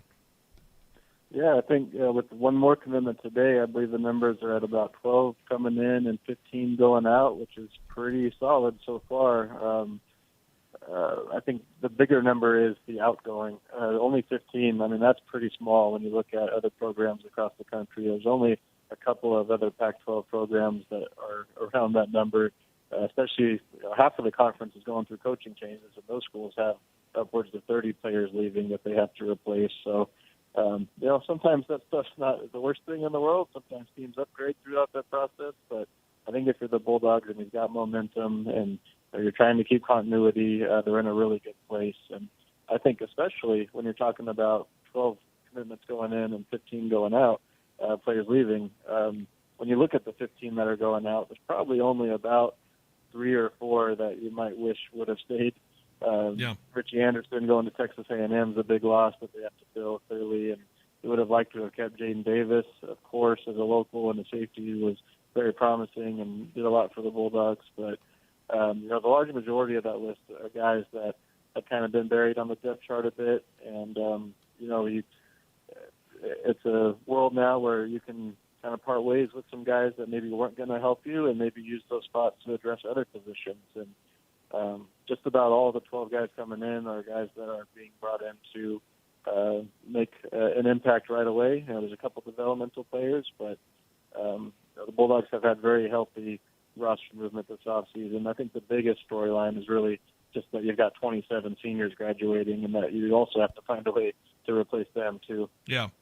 Do you think of the track record, right? And I think that's the big thing to think about in the context of what has been brought in versus what's leaving, of course. But you think of the track record of what Coach Ensign the transfer portal last year, which Jackson, I don't know if you have a thought on the hit rate of that transfer portal last season. It felt like almost 100%, pretty much. And so with the track record like that, you got to feel confident that you think people can trust what's being brought in this transfer portal class.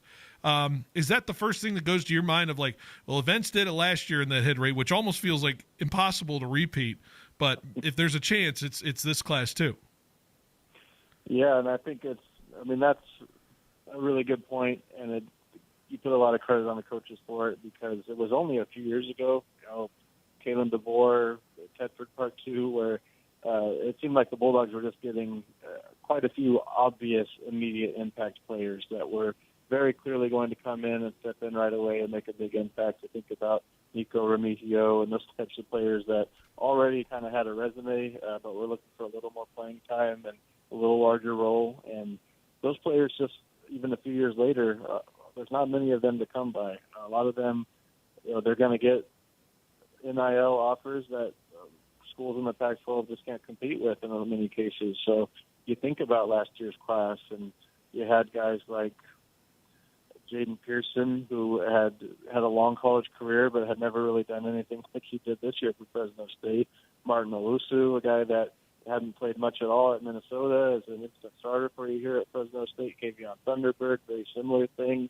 I think that's probably the biggest impressive thing is that you go down that list of hit rate, and a lot of those guys didn't really have the proven ability at the college level before they got here, and they got turned into those types of players. So I think you look at some of the guys on this list, and maybe particularly at quarterback, probably Christian Martin is a guy that's not played very much, but you think about what the staff has done, and you think that he's probably going to turn out a lot more promising than the lack of experience shows on paper.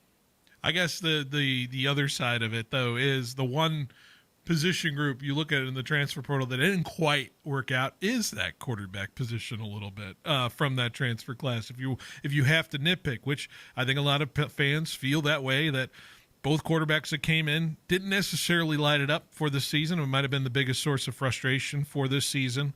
So there are a lot of question marks of what Christian Martin can be out of Maryland, and obviously you said he doesn't have much to his resume. So is that where I think that's got to be the first source of what really can happen here in this transfer portal, is what Christian Martin's going to look like, because right now we don't necessarily have the answer, the firm solid answer of what that quarterback position will look like. Yeah, I think they did a lot of their due diligence on him, and I think he's got all the tools, and they're pretty happy with what they've got. But at the same time, you just never quite know. So he's at the Coliseum on week 1 this season for the Bulldogs, and see what happens when the lights are on. You just never quite know for sure. But I think probably the way they went was the right way, just because you look at the options that are available for Fresno State. If you want an established quarterback, it's just the dollar figures don't quite work out right now the way that it works. I think some guys that Fresno State were in the mix for, and who had starting experience, who were trending up and were successful, guys that might have been candidates. Mikey Keene, the equivalent of Keene coming in 2023. Those guys are making 3 or 4 times what Fresno State is kind of in the market for. So you're kind of limited on what you can do. You can go for a guy that's got experience who wasn't necessarily all that successful, like an E.J. Warner, which didn't particularly work out for the Bulldogs as well as they hoped. Or you could get a guy from the FCS realm that was successful, like Carson Conklin, which also didn't quite pan out. Or you can get a guy that might be a Power 4 caliber player who's just kind of stuck in a room where he's not getting the playing time. Mm-hmm. And I think that was the case with Christian Martin.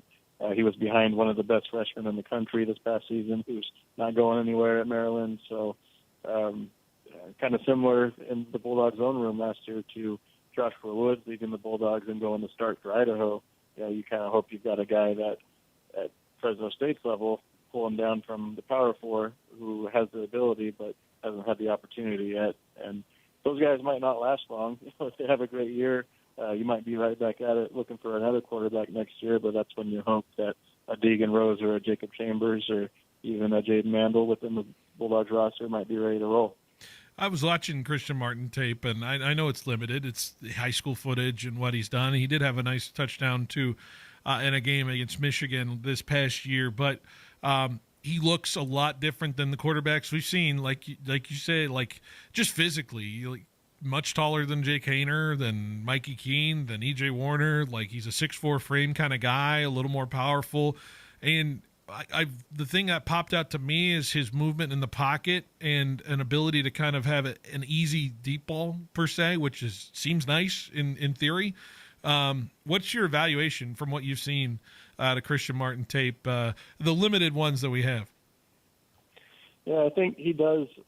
When I watch his film, a lot of things that I had heard about what this offense was going to be going into 2025, and some things that probably weren't able to come to fruition. I think they were a bit limited with partially the quarterback play and also partially just the newness of everything. I think a lot of what they wanted to do with the receivers didn't really come to fruition until very late in the season, when we saw a lot more going the last couple of games and more guys getting involved.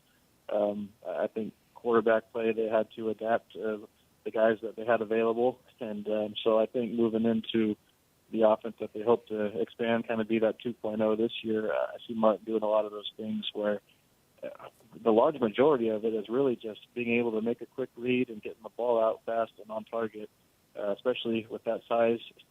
Lining up in shotgun, you got a good vision of everything going on. Mm-hmm. And the Bulldogs really just, they want to make you load the box, and then find the one-on-one matchup on the outside that they like and get the ball there and get those pickups when they can take them, kind of just take what the defense is giving you. And the Bulldogs did that at times this past year, but there was also the very clear rut kind of in the middle of the season where the run game got stalled and they didn't have the passing game to break it open. So I think if Martin can do what I see on film on Saturdays when it's game time, I think it's going to be a good balance. Of course, there's some other names in this transfer portal class that we could go over. I don't need to go over every single one, but if there's one particular guy you want to target and talk about, what's the guy you're looking at that could be the most impactful for this roster?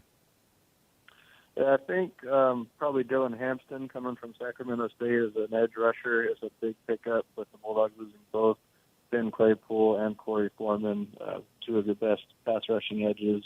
And you also get Sione Noah back, who redshirted and played some with that full game rule. So I feel like Hampton, he had 8 sacks at Sac State. I got to cover him at San Jose State, and he just exploded from a walk-on in 2023 to a scholarship player and a borderline starter in 2024 as a redshirt freshman. So a guy I've seen firsthand, and I feel like he can really excel in a similar role that the Bulldogs really need to replace.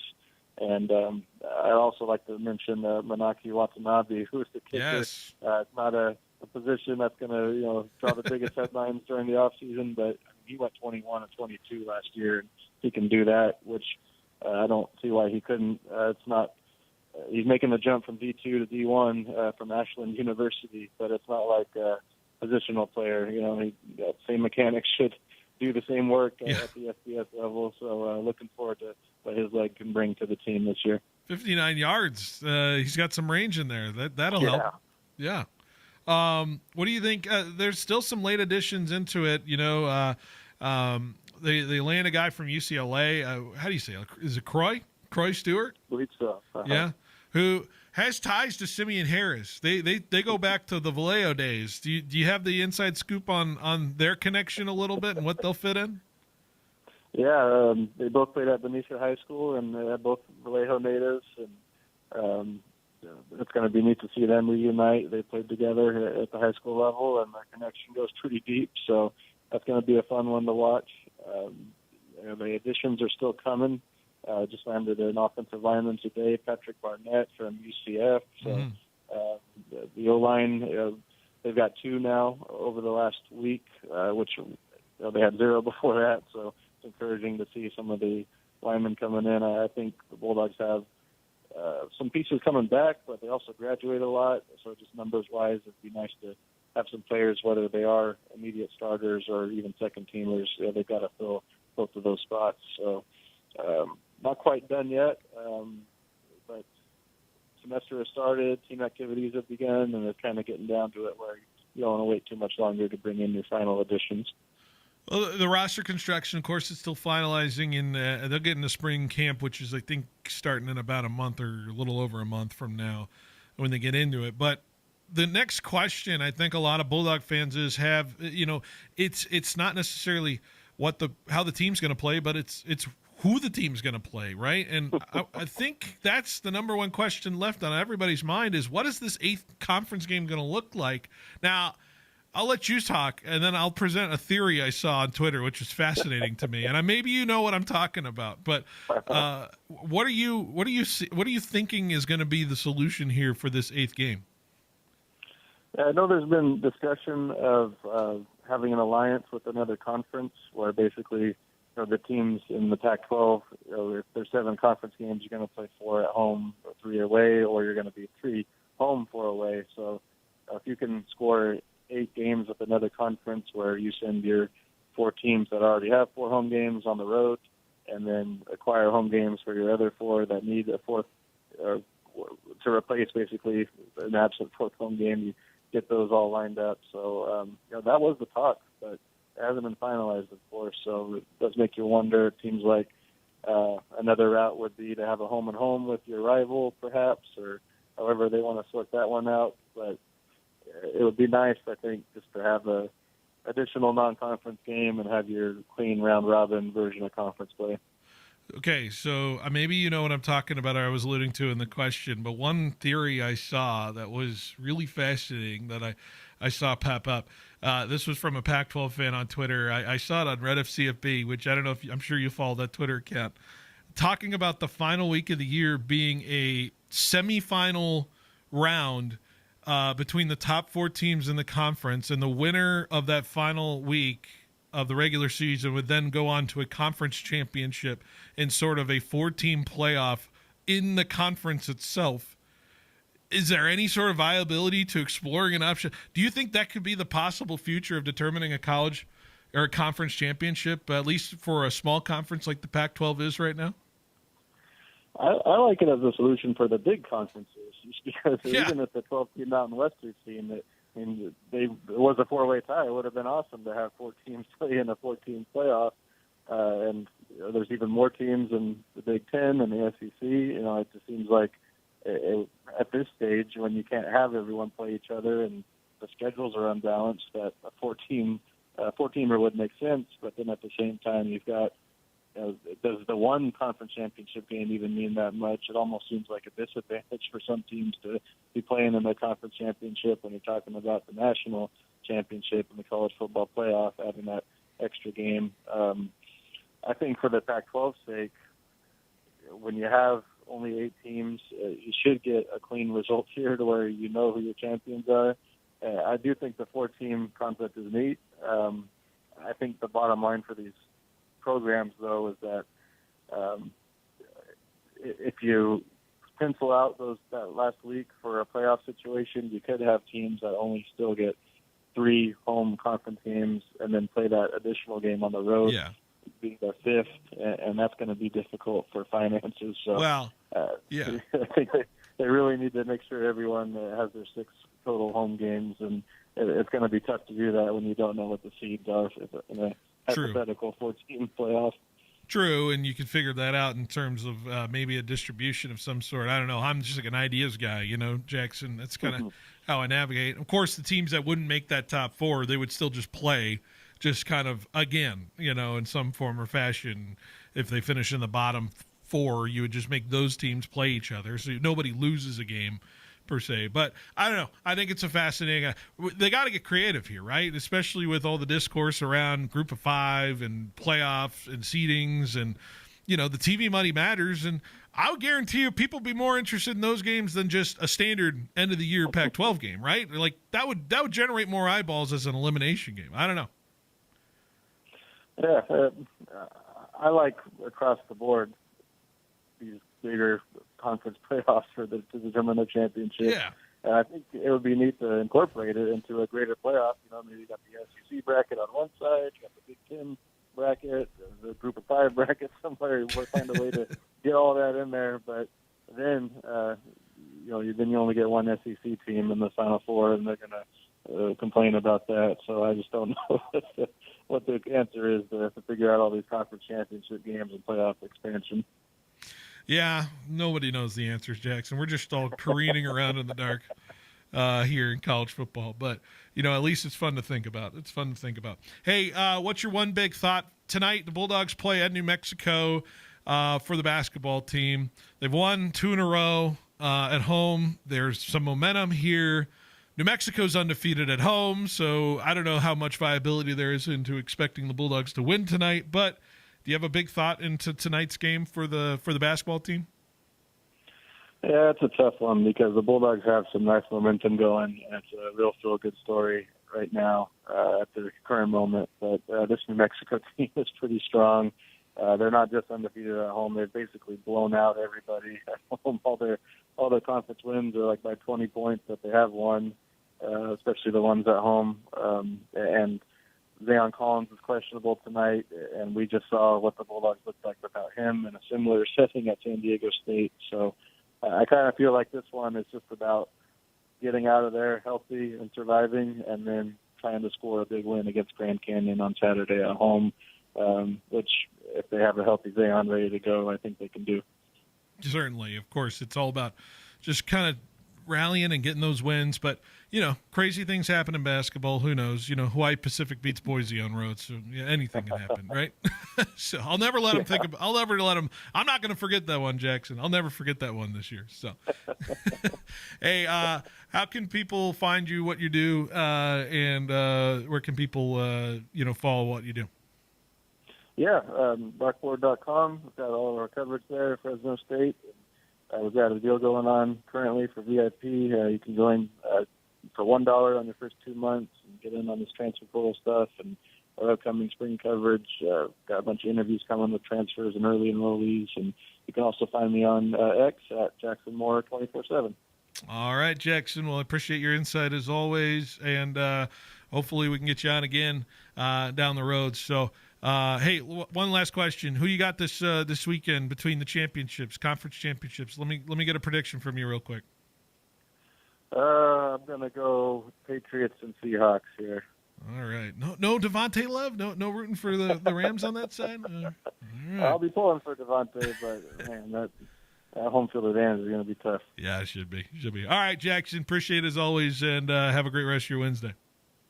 All right, you too, Phil. Thank you. All right, Jackson Moore of Barkboard here on the Lee's Air Hotline. Let's take a break. Let's wrap up this second hour next on 1430 ESPN.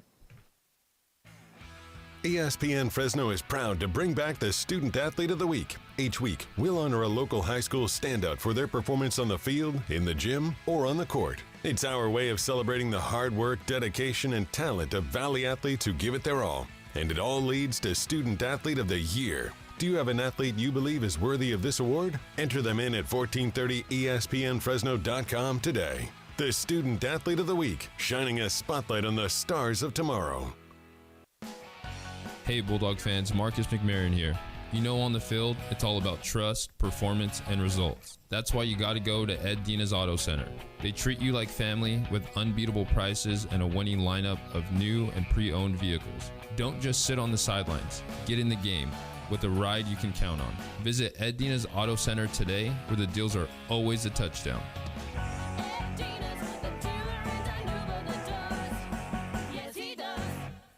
All-American Glass, Fresno's go-to since 1990. When it comes to auto glass, you want people who know what they're doing. That's why All-American Glass is a certified member of the Auto Glass Safety Council. And if your vehicle has advanced driver assistance systems, here's something important. After a window replacement, forward-facing cameras must be properly recalibrated or your safety features may not work as intended. Make sure it's done right the first time. Save money and keep you and your family safe with All-American Glass. Get a free quote today at aagfresno.com. Introducing The Sidebar, a brand new open-air beer garden at Me and Ed's Coney Island Grill in River Park. Experience a new way to catch a game, hang with friends, and enjoy new appetizers, char-grilled burgers, salads, wings with over 10 house-made sauces, and of course, world-famous Me and Ed's pizza. Thirsty? Try our self-poured taps with over a dozen craft beers, wines, ciders, and craft seltzers. Plus a full bar with an impressive selection of tequilas, whiskeys, and craft cocktails. The Sidebar at Me and Ed's Coney Island Grill, now open in River Park. Are you tired of waiting forever for your prescriptions? Grizzly Pharmacy is here to tame your healthcare needs. We fill most prescriptions in 15 minutes or less, always accepting new patients, and enjoy free delivery to your home or workplace in Fresno and Clovis. We accept all major insurance, including Medi-Cal, Blue Cross, and Optum Rx. For our Fresno location, please call 559-424-0423 or visit grizzlypharmacy.com for more information. Every student in Fresno County has the potential to achieve great things, but they need support to get there. The Foundation at FCOE helps support essential academic programs and services that empower students, inspire learning, and open doors to new opportunities. Join us in making a difference. Visit fcoefoundation.org to learn how you can support Fresno County students today. The Foundation at FCOE, empowering students, supporting educators, and strengthening communities.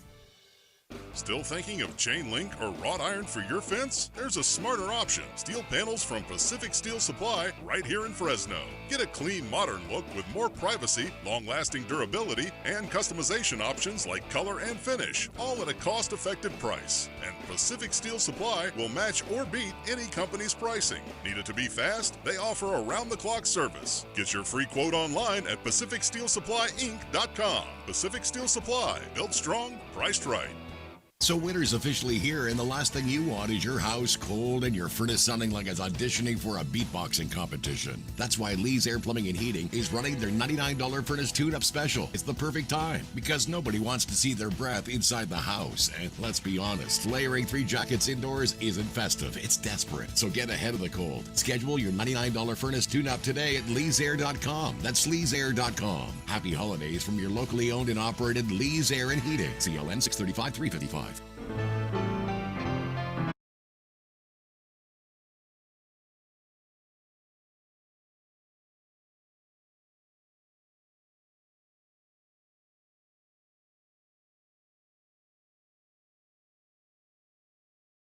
To Behind the Bench here at 1430 ESPN Fresno, the Valley's local sports leader. Big thanks to Jackson Moore for hopping on this past segment from Barkboard. Always great insight, always great conversation, talking about Fresno State, of course. And Jorge, I threw that theory out to him. I don't know if you were busy with some other stuff potentially, but I wanted to just get your thoughts on this wild potential playoff thing we could be seeing here. I'm not saying it's potential. In regards to a Pac-12 playoff at the end of the year. Right? I got you on the mic. Talking football here? Yeah. Okay. So you like I said, and for people who missed the conversation, right now, currently, the Pac-12 has 8 teams. Usually you need an 8-team schedule, but currently you only have 7 teams you're able to play. You can't play yourself, obviously. So the Bulldogs are without a conference game. The entire Pac-12 is without a conference game. They're short a week according to the calendar. So in terms of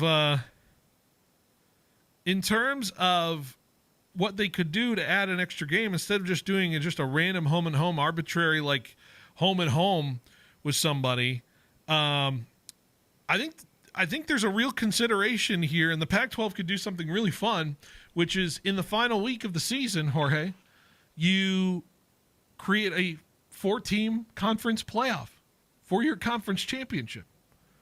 Wouldn't you like to see the top 4 teams play another game that matters, an elimination game for a conference championship?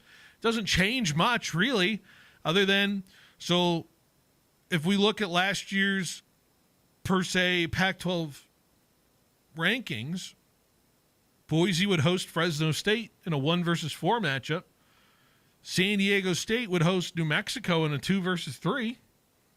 And the winners of those games in the final week of the year would go on to play for the championship.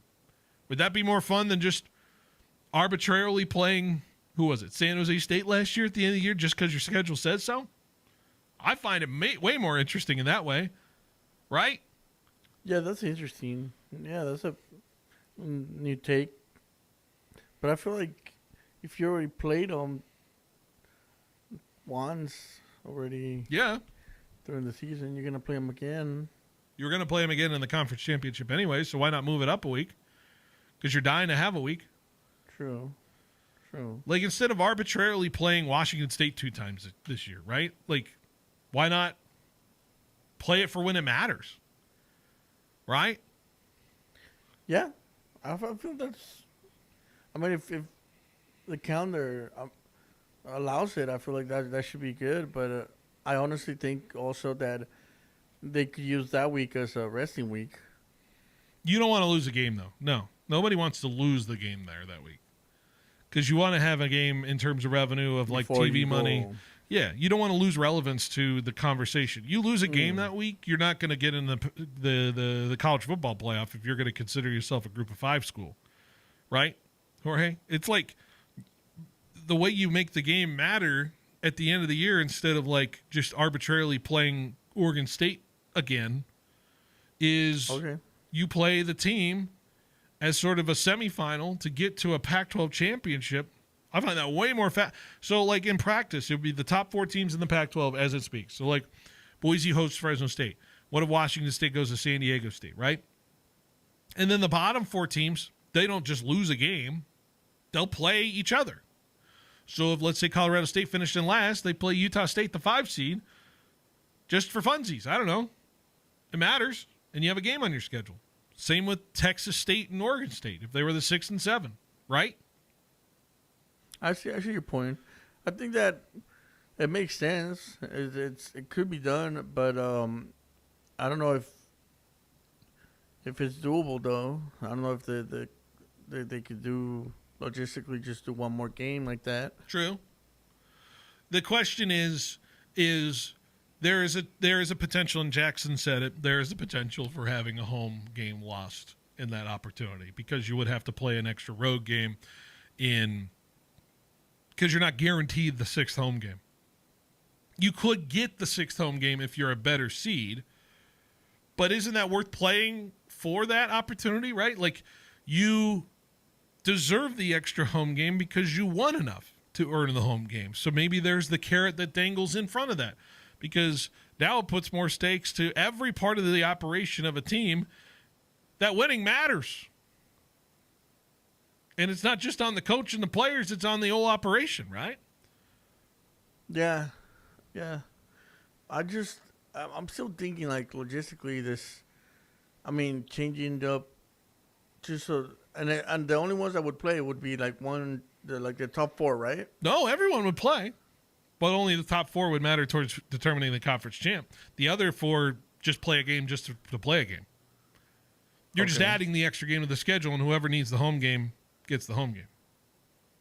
Right?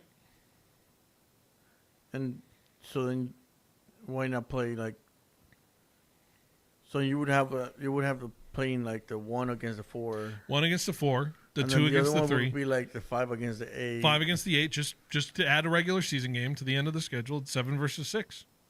That's interesting because you could get one more win and it may be bowl eligible, or get one more loss and not be bowl eligible. That's important. Everyone needs a 12-team schedule. Everyone needs a 12-game schedule. I don't know. I'm just here throwing out ideas instead of arbitrarily playing. What? But you don't want to play Utah State again. Eligible within 1 week to play, right? Yeah. So you would have to play another game, or what? So I'm asking. Think of the week we played San Jose State, Fresno State, the last game of the year. That's when this is happening, and then you find out through the 4 teams. But let's say you're like the 6th seed, right? Yeah. And you're let's say you're 5 and 6. You're 6 and 5. Yeah. Or 6 and 5. Yeah. Doesn't matter. You're bowl eligible. You lose the game, whatever. But would that put you down more? Or if you're 5 and 5? No, it doesn't matter. You're out of the conference championship. If you're 5 and 5 and about to make or what is it, 5 and 6 and about to make? Oh yeah, you could win that game, even though it doesn't matter to the conference championship. You win that game, you come 6 and 6, you're bowl eligible. That will make you bowl eligible. Yeah, because it's pretty much pseudo the last week of the year. It's the last week of the regular season anyway. Interesting. I don't know. We got to chew on it more. Maybe I'll talk about it with Eric Bentley, who just showed up. So we'll bring him in studio. We'll talk about it next in the third and final hour on 1430 ESPN. Citizens Business Bank is a proud sponsor of the Fresno State Bulldogs. Hi, I'm Susan Woosner, Senior Vice President and Manager of Citizens Business Bank in Fresno. We proudly support California's thriving small to medium-sized businesses. Our relationship-based approach and straightforward business model set us apart in the financial services industry. We are a banking partner that understands your industry and your company. Whether you're expanding operations or planning for the future, Citizens Business Bank is here to help ensure your banking experience is smooth, convenient, and aligned with your success. My team strives to build long-term banking relationships by getting to personally know you and your business, and then providing you with a wide array of powerful solutions customized to your unique financial needs. Visit cbbank.com to learn how Citizens Business Bank can help contribute to your success. That's cbbank.com. Citizens Business Bank, N.A., Equal Housing Lender, member FDIC.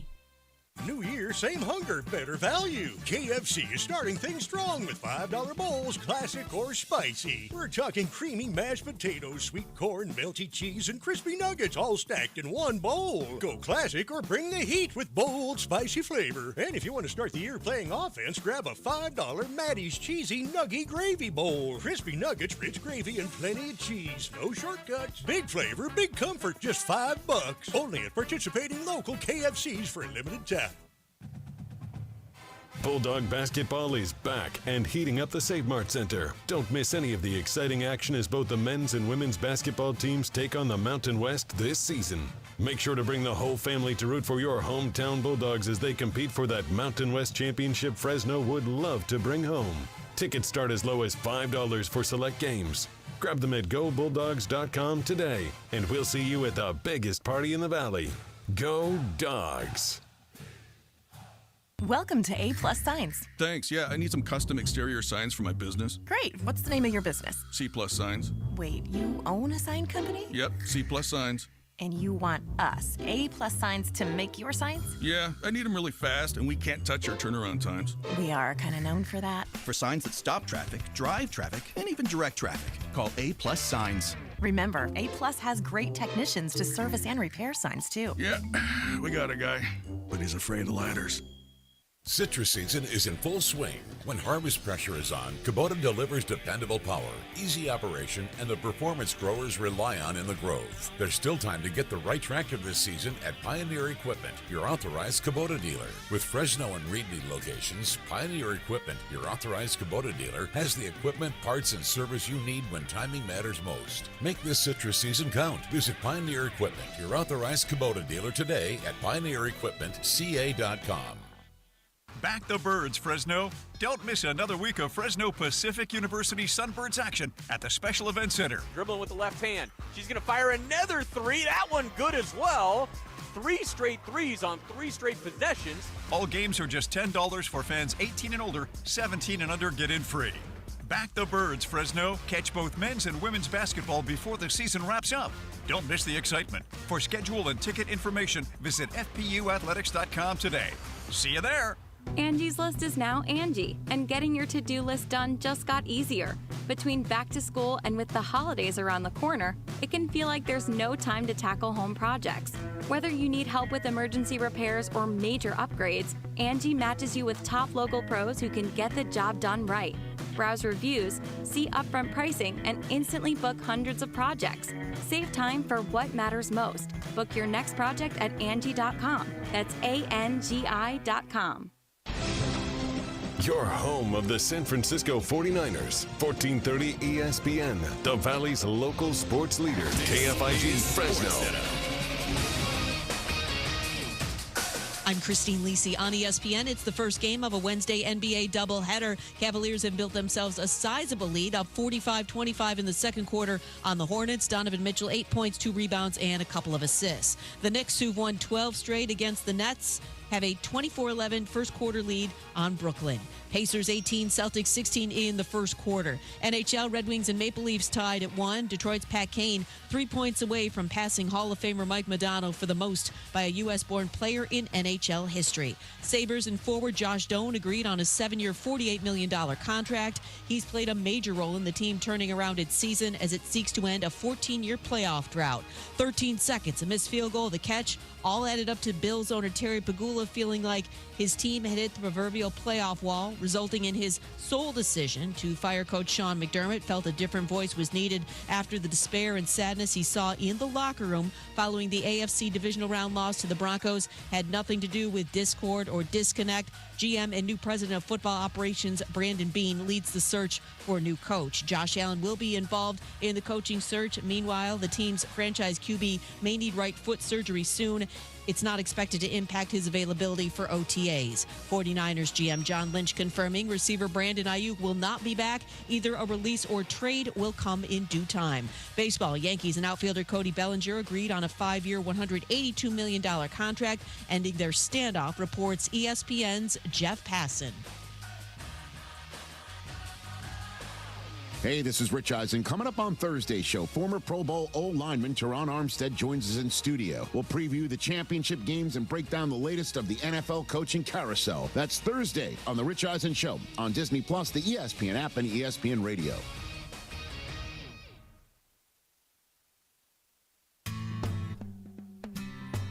He's got the knowledge. Because once again, I have to come on there and talk about how right I am once again in anything that it comes to sports. He's got the questions. I'm going to lose it. Are you kidding me? What are we doing here? He's got the guests. 20th head coach in Fresno State history here, Matt. Is it hard to believe sometimes still, the 20th head coach here in program history? It's all moved really quickly here over the course of the last 5-6 weeks, but super excited to be here. Phil Bonatti is the voice for the Central Valley sports leader. Behind the Bench starts now. Brought to you by Helena Agri. That's right, Behind the Bench here on 1430 ESPN Fresno, the Valley's local sports leader. 5 o'clock hour here for you as we set it all the way up to 6 o'clock. And then, of course, that is your time to turn the dial over to 790 and listen to the FPU Sunbird Sports Show with Paul Metters. That's coming up at 6 o'clock today. So be sure to switch on over there. Should be a good conversation, good fun over there, 6 to 7 p.m., as always, on these Wednesdays. Excited to now have a guest that it's been too long to have him in. I'm actually happy he decided to come in, even though my team did what it did to his team a couple weeks ago. Hopefully we're not too sensitive to the topic, Eric. Eric Bentley. You did ask me on. I was at the Save Mart Center working a Fresno State basketball game, or else I would have come on and talked about my Chargers. Yeah, I tried to give you the opportunity to preview that game, and unfortunately it didn't work out. And now we're sitting here mulling it over. I'm not going to, it was a tough day. Tough day for one. Kind of as to be expected. One side, but, it's not as bad as the vitriol that C.J. Stroud is getting.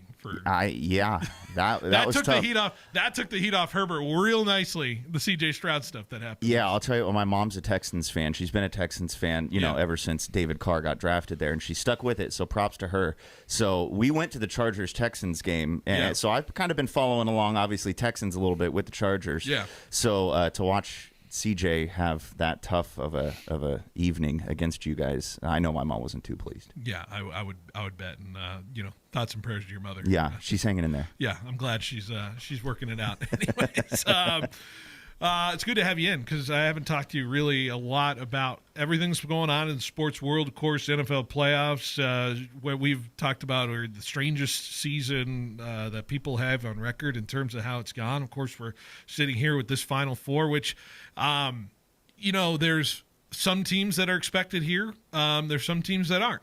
And I think it's been a fascinating season throughout. There's a lot of different storylines to go to, but if you had to think about one thing in this postseason, Eric, like what's like your number one thing of like what I'm learning about of how this season's kind of gone? Well, I'm kind of surprised. I mean, there's obviously a lot.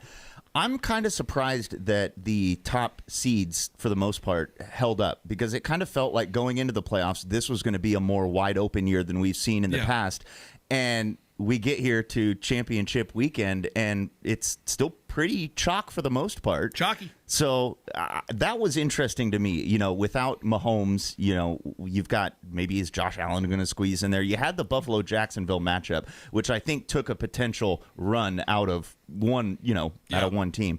But yeah, I thought it was just interesting that as wide open as it seemed, we're sitting here and it's pretty chalky in the Final Four. And even you could consider LA the second seed really of the NFC because somebody had to win that division, and the only lower seed you could go to is 5 if you don't win that division. So yeah, do we feel like we have the 4 best teams left in the playoffs right now? Like as it's played out, I mean, yeah.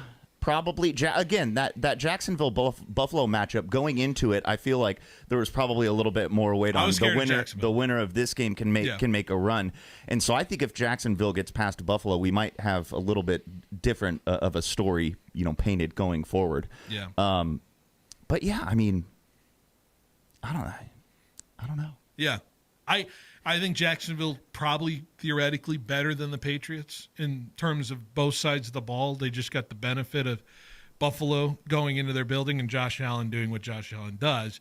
Now, of course, he ends up losing the game the way they do, and all the different conversations around that one and whether there was a play that should have gone a certain way. But I'll tell you what, Josh Allen shouldn't be fumbling the ball with about 10 seconds to go in the first half. That leads to a field goal. That's how you end up losing anyway. So I don't know if the Buffalo Bills feel like they have a gripe there because, you just didn't play well enough in every grand scheme of it to lose that game, and now they don't have their coach. So it's crazy because obviously you don't want to put it all on Josh Allen, or you can't put it all on one play. But I remember watching. As I was watching that game, I just see that fumble, and I was like, did that really happen? Yeah. It was such a big swing, and then I think the issues compounded themselves. In the second half, obviously that wasn't Josh Allen's only turnover of the ball game, but.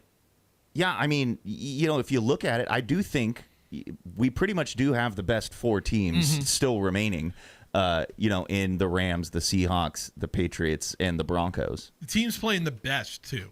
Like, the best going in, right? Like, you go through the Patriots, and while their offense hasn't necessarily been the calling card of this postseason, their defense has gone after it about two different quarterbacks now that have made the conversation around those quarterbacks feel uncomfortable. The Broncos, with everything they did, again, holding off Josh Allen and the Buffalo Bills and all the turnovers they forced and all of the different scenarios. The Rams, who just gutting win after win, and Stafford finding ways to break hearts on the road the last 2 weeks. And then Seattle just putting the hammer to the 49ers in a team that I think a lot of people felt like destiny's door was open, and then they shut it right in their face. So, yeah, four best teams playing the best ball. I think people can't complain outside of Bo Nix breaking his ankle, and now we have a different conversation coming into this weekend. Yeah, what a crazy news dump that was.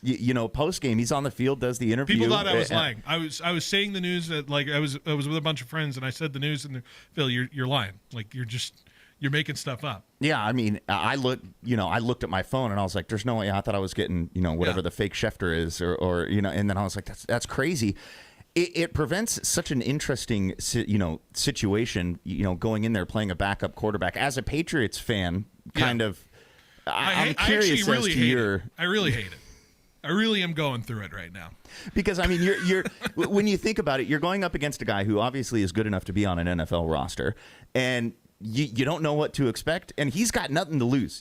On the other side of things, the flip side of things, if you're Jarrett Stidham, do you really have anything to lose? You can go out there and sling it. You can turn the ball over. I don't necessarily think you're in a position where you're expected to win the game. I'm losing my mind, though, about the conversation around what Jarrett Stidham is and what he represents to this team, because there have been numerous people that have gone on and just said, well, I see no difference in what's happening with Denver, Jarrett Stidham versus Bo Nix, and I feel that's very disrespectful what Bo Nix has done this year. Like, if I'm a Denver fan, is that what you're convincing yourself is going on right now, that Bo Nix and Jarrett Stidham are inherently not very different as quarterbacks and what it matters to the grand scheme of things? I feel like it's a slap in the face to Bo Nix and what he's done this year. And then they're trying to convince themselves that, well, we still got it because the system works. Sean Payton works. And I'm sitting there looking at him like, Bo Nix pulled you out of so many dark crevices this year in terms of losses, turning losses into wins, that I feel like people are just ignoring the evidence that losing Bo Nix is really going to kill them this weekend. Yeah, it might be trying to console themselves as a fan a little bit. It's sometimes denial. As a straight fan, up denial. Okay, yeah, that's fair. Or however you want to put it. But you know what I'm saying? Now, as a fan, sometimes you'll cling to that little sliver of hope, and then as you get closer to game time, it grows and grows and grows, and by the time kickoff happens, trust me, Niner fans were doing it all week up until that Seattle game. Trust me. Yeah, but yeah, exactly. That's a fair point. But yeah, it's just there's nothing to lose, really, I think, if you're Jarrett Stidham. Of course. So why not go out there, sling the ball around? It is interesting, the comparison, though. He's not going to be Bo Nix. He might be, you can take a play or two and say, oh, that was great. You could do that with anybody, But yeah. To compare or to say that it doesn't matter that Bo Nix is out because we've got Stidham as our backup. It 100% matters. Yeah, it's the NFL. Like, I'm losing my mind. Like, I hear, was it Jordan Palmer on Rich Eisen yesterday say that inherently at the top level, if both players play at their potential, at their highest level, Drake May and Jarrett Stidham are very much different. I heard that come out of his mouth at the show yesterday, and I about lost it. I couldn't believe that an analysis from a guy who works with quarterbacks is saying that both of those players can inherently be. There's a reason Jarrett Stidham is a backup quarterback because he hasn't had the pedigree. He said he smoked Kansas City. Sorry, I'm going on a rant, but no, and here I guess the thing is it's like I don't understand the framework of that whole narrative, being exactly. that they're the same. Yes, I understand, like I was saying a minute ago, I understand that, even if you're on the practice squad, you're better than any average Joe out there walking around and you're a backup. You could still get in there and sling it a little bit. But to say that, it's not going to make a difference or, I don't see a difference between these two. Yeah, I'm with you on that. It's kind of asinine. Is there a psychological thing going on where people are just trying to convince themselves they're going to have a good football game on Sunday when inherently the empirical evidence is telling you otherwise? Like, it probably will just be 42-7 based off of how the Patriots have attacked the last two quarterbacks. And you think Jarrett Stidham is going to be better than Herbert and better than Stroud? Guys who people feel like are very good quarterbacks in the NFL, and you're going to say Jarrett Stidham's going to outplay those guys when the Patriots literally had Charger players go up to him after a game and said, dude, 80% of the time, I didn't know what you guys were running on defense. Like, that's where we're at. And we're convinced Jarrett Stidham's just going to be able to figure it out and have a solid game. That's where I'm losing my mind. Yeah, I'm with you in a sense that it's also where the quarterback is a product of the team around him to a certain extent. Yeah. And I'm pulling the Justin Herbert card in here That's because, you mentioned it. But yeah, obviously, you can have the quarterback out there if your O-line's getting run through. And like you said, the Patriots have had their way. Yeah. Their last two games, they have not made quarterbacks look comfortable. They've made O-linemen look not great. Yeah. Let's just put it that way. Yeah. So if I'm a Patriots fan, you said you were frustrated, though. Yeah. Coming into it. Yeah. Is that just around the Broncos quarterback discourse? I think it's just so many people are just like convincing themselves this game will be the same for the Broncos when it just really isn't. This game has changed completely when Bo Nix found out he broke his ankle. Like it's completely changed the complex of their season. And I am losing my mind that they say status quo is going to continue because Sean Payton is just Sean Payton. Like, I just don't believe that. Brock Purdy tore up his elbow in an NFC Championship game. And what did the Niners look like? They looked like a JV football team on a Friday night fighting for their lives against a varsity team. Like, their offense couldn't score anything. So you're saying, like, blowout 3-score plus, not even close. It has to be. Because the Broncos aren't planning that. There's a reason Jarrett Stidham sat behind Bo Nix. It's not going to be. They're convincing themselves it's not going to be any different, and it's going to be completely different. Yeah, I tend to agree with you. I'm trying to play devil's advocate a little bit here, but I'm with you. I don't understand how people are thinking that the outcome of the game is going to be similar than when Bo Nix versus Jarrett Stidham. I just don't like, and so I go back to the psychology of people just want good football on Sunday, and I'll tell you what, 3:30 p.m. Pacific time is going to be cinema between the Rams and the Seahawks. I'll tell you that. I don't think we really are going to get what we want at noon Pacific. And if you want to root for an underdog, maybe that's where the mentality of the people are. Clearly, the Broncos are an underdog story now with the Stidham angle. We've really never seen this before. The Foles story of it is kind of the most similar thing, but even he had a couple starts to roll into it, and it wasn't really pretty for the Eagles during those moments. It's just going to be fascinating to watch how people twist this. It's been fascinating to watch how people have twisted this throughout and convincing themselves and contorting themselves into a narrative and a conversation that says, yeah, I see it pretty even. Well, that's what fans do. Yeah. I mean, that's kind of what, at the end of the day, isn't that what we all like to do? Is sit around here and maybe convince ourselves and I'm trying to sell fantasy. people to listen to this game at noon on Sunday. It's going to be on our airwaves at noon on Sunday. And yes, I want you to listen to the game. Something could happen. There is the 5 to 10% chance that this could happen a different way. But that's football. That's what, and what is going to happen in that game that's going to change that mentality is if Drake May plays the way he's been playing the last two games, which is not very protective of the football, very laissez-faire with the deep passes. He does hit on a few of those, especially in that Texans game. But let's be honest, I'm so nervous about him just kind of not having the timing he needs to have to stay in the pocket. The guy needs to figure it out a little bit in terms of the speed of playoff football, because those two fronts he faced, your Charger front, the Texan front, those are scary fronts, and the Broncos get after it better than anybody. And even if they move on there, I'm looking at a pass rush on the other side of the Rams and the Seahawks that don't get any easier. So it's landmines along the way for New England in my mindset.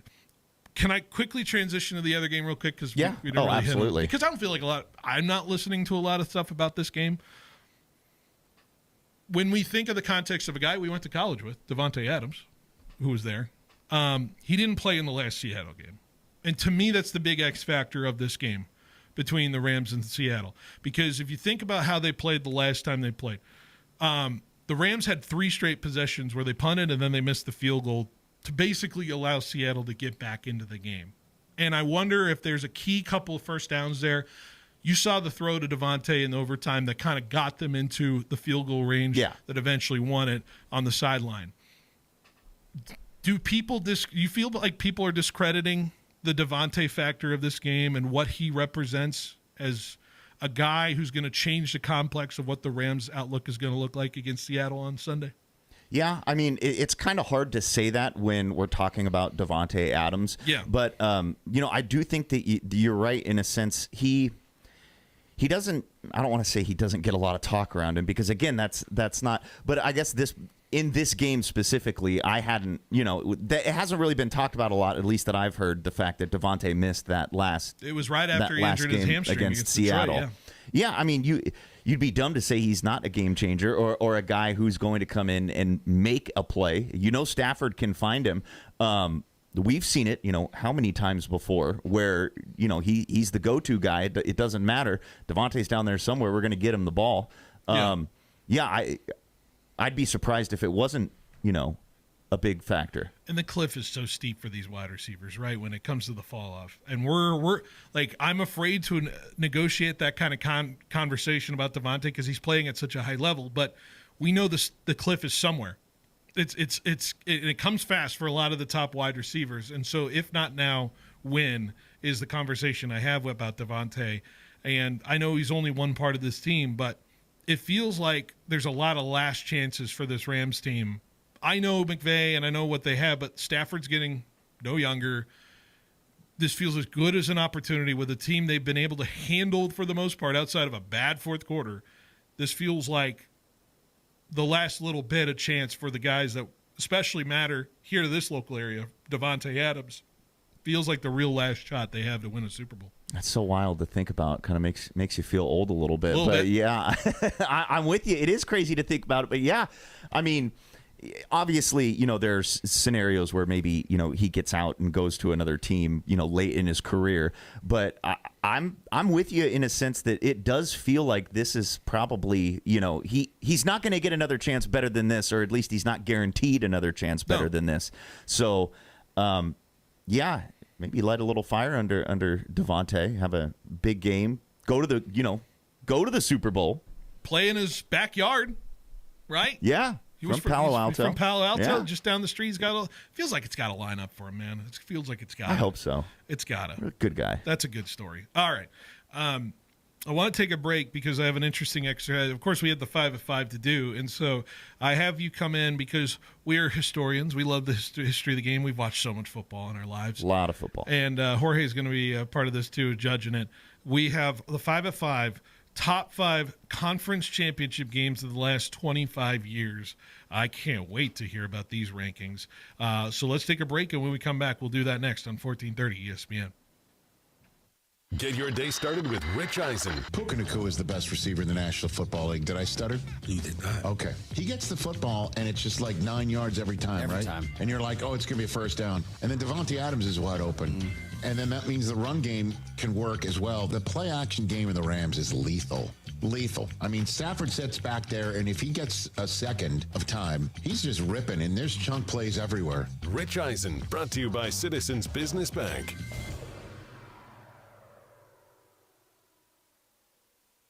We started like you, a small team with a big dream to serve the Valley. 20 years later, FFB Bank is still proudly backing businesses across California and beyond. We've learned a lot about what it takes to grow, and now we're using that experience to make things easier for you. With our Switch and Save offer, we'll cover up to 90 days of payment processing, provide no-cost equipment, and offer competitive rates so your business can keep more of what it earns. And behind it all is a local team that truly understands your goals and is ready to help you reach them. Make the switch. Save with FFB. Visit ffb.bank to get started. Member FDIC, Equal Opportunity Lender.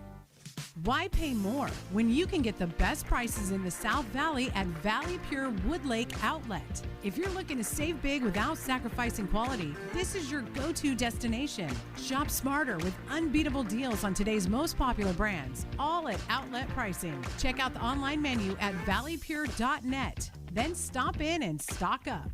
Valley Pure Wood Lake Outlet. Enjoy extended business hours at Valley Pure Tulare, now open daily from 8 a.m. to 10 p.m. Are you an athlete ready to level up your performance the raw way? Introducing the Raw Athlete Program from Raw Farm. High schoolers, college athletes, gym warriors, and pros, Raw Farm wants you to see why professional athletes and nutritionists are fueling up with Raw Farm raw whole milk to hit their team goals and personal gains. Raw Farm is the best 100% A2 cream top from seasonally grass-raised cows, non-GMO, certified humane, 100% made in America, and crafted for serious gains. Visit rawfarmsusa.com to learn more and find it at your local Sprouts location through the nation. It's cold outside. And a good thing, Donald P. Dick has 5-year free financing on a new Lennox system. That's 0% financing and up to 30% energy savings. This isn't a system that costs. It pays. Get 54 years of experience, 12 People's Choice Awards, and Lennox, the best-selling system in the Valley. Affordable, high-quality Lennox. And 5 years of free financing from Donald P. Dick. Call 255-1644. So intense, so quick, so unmerciful. Those are just a few of the comments from farmers describing the devastating effects of their crop damage due to hail. If you're a farmer, you probably already know what it's like to watch helplessly as your cash crop is pummeled by hail. It's one of nature's most damaging weather conditions. What can you do about it? You can call Bowman & Associates, your local crop insurance specialist. They've been writing crop insurance for almost 40 years. Call Roger Kent or Quinn Bowman today and ask about crop hail insurance for stone fruit and grapes. They can design a private hail coverage that is specifically designed to meet your financial needs. Coverage can be purchased anytime and will go into effect within 72 hours. Easy to buy with no hassles. Don't gamble on your financial investment. Call the Ag Experts today. Bowman & Associates. Remember, for a green thumb investment that equalizes Mother Nature, call Bowman & Associates. 499-2020. That's 499-2020. Bowman & Associates, the crop insurance specialist. License number OF64178. All right, Fresno, here's a name that's been winning for generations. Toledo's Mexican Restaurant, family-owned, traditional, authentic Mexican cuisine, and proudly Fresno's longest Mexican restaurant. That's championship legacy, served up for lunch and dinner. Swing on by Toledo's for happy hour, Monday through Friday, 2 to 5. Weekends from 8 to 10 a.m. $10 app, $7 house margaritas, and $5 drafts. Toledo's Mexican Restaurant, 3 locations to serve you and your family.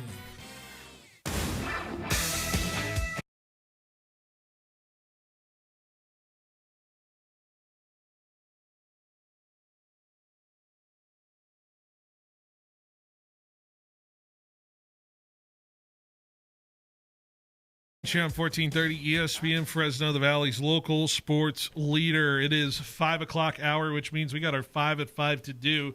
Eric Bentley here as well with me for the hour, and we're gonna go down memory lane here. We have our top 5 conference championships of all time in the last 25 years. That's the realm. We're in the 25-year range with 2025, so a lot of it around that 24-25 range. And Eric, this is always an interesting weekend of football. You feel like you have to wait forever for these games sometimes, and sometimes they're blowouts. Most of the times they really are blowouts, but there are some bangers that hit. And I'm curious to see how our ranking goes. Do you have any criteria you think about with your ranking that goes in mind, or is it just how you felt watching the game? It's just, honestly, it's not even necessarily how I felt watching the game. It's, years go by, you go back and you look at the matchups and you say, oh, that's right. I remember that one. That, kind of just evokes the emotions of just watching the conference championship games. Jorge, do you have a criteria for you of the conference championship games in the last 25 years? I think if I want to say if they go to overtime. Okay. I feel like that would. There's be, a lot of them. There's a lot of them that do. But if they stick in my mind in overtime, I'm like, oh, okay. Yeah. I had a tough time on my what my fifth one would be because there's a lot of ones I want to include in, but we'll go over the honorable mentions at the end of this exercise. But first, let's play an intro, our intro here for the 5 at 5. 5 at 5 with Benatti is brought to you by FFB Bank, Faithful Financial Banking. What does FFB mean to you? All right. I guess I can start off with number 5 if we want to do that, and we'll just kind of circle around. So we'll go me, Eric, and then Jorge on the list. So I'll go number 5 here. Number 5. And this is just a personal favorite of mine. I don't think it's going to land on anybody's top 5, but I love the 2017 AFC Championship between the Patriots and the Jaguars. Against Bortles and company. Patriots are down 20-10 in a certain situation, and it's one of those classic Brady comebacks against one of the best defenses out there that we've seen in quite some time. Saxonville, remember that moniker, and the Patriots with 2 straight touchdown drives to take the lead, 24-20. Bortles played incredible in that game, and it was you kind of felt like it was it for that team who squeezed so much out of their season, the Jacksonville Jaguars, who were kind of a fan favorite in that group. And I know a lot of people wanted the Jaguars to win that game. Fortunately for me, my Patriots did end up moving on. Didn't really matter, though. They lost to the Eagles the next game in the Super Bowl that year. So, but I put this one at number 5, the AFC Championship in 2017. All right, my number 5, I'm going to go with a game that just kind of stood out when I was looking back through the history. 2009 NFC Championship, Saints 31, Vikings 28 in overtime. It's a good one. The Adrian Peterson, Brett Favre Vikings marching down the field. Brett Favre throws the interception. Saints could have taken a knee and just kick a field goal. And then the Saints go on to win the Super Bowl. I feel like that was kind of a trend with my good games, is a lot of times the winner actually ended up going on and winning the Super Bowl. But no, I was just looking, that one, I just remember watching that interception happen. And so that's what I'm going with for number 5. Unbelievable pick. One of the worst picks Brett Favre's How ever do you thrown do in that? his life. It was kind of the last good Favre, last bit of Favre's good career anyways. Jorge, what do you got at number 5? At number 5, I have the 2012 Niner Giants. Oh, technically the 2011 season, but the Giants beating the Niners in OT. All right. In OT. That was because the whole, did he touch it, did he not touch it? I think I was watching that game in your apartment. Or you were in my apartment. I wasn't there. I was in Concord doing Blue Devils stuff. Nobody knew that the Giants were going to win the Super Bowl that year.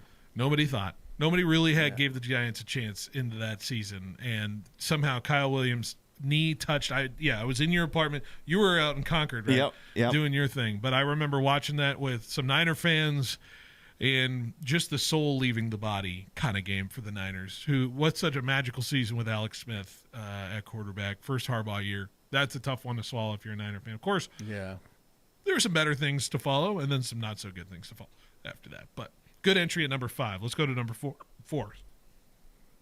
Come on. There we go. Number 4. There we go. Computer was buffering. I'm going to 2021 AFC Championship. I'm going Bengals and Chiefs in overtime when the Chiefs felt like they were running away with that football game. It was 21-3, I believe, at halftime. And then Tyreek Hill drops the ball, or he caught it, but he did not get in the end zone at the end of the half. And there was something that shifted right then and there in that game to the Bengals' favor after halftime, and they came back on the Chiefs in some glorious fashion, forcing overtime. The Chiefs were reeling. We never really said the Chiefs get smacked like that in the second half.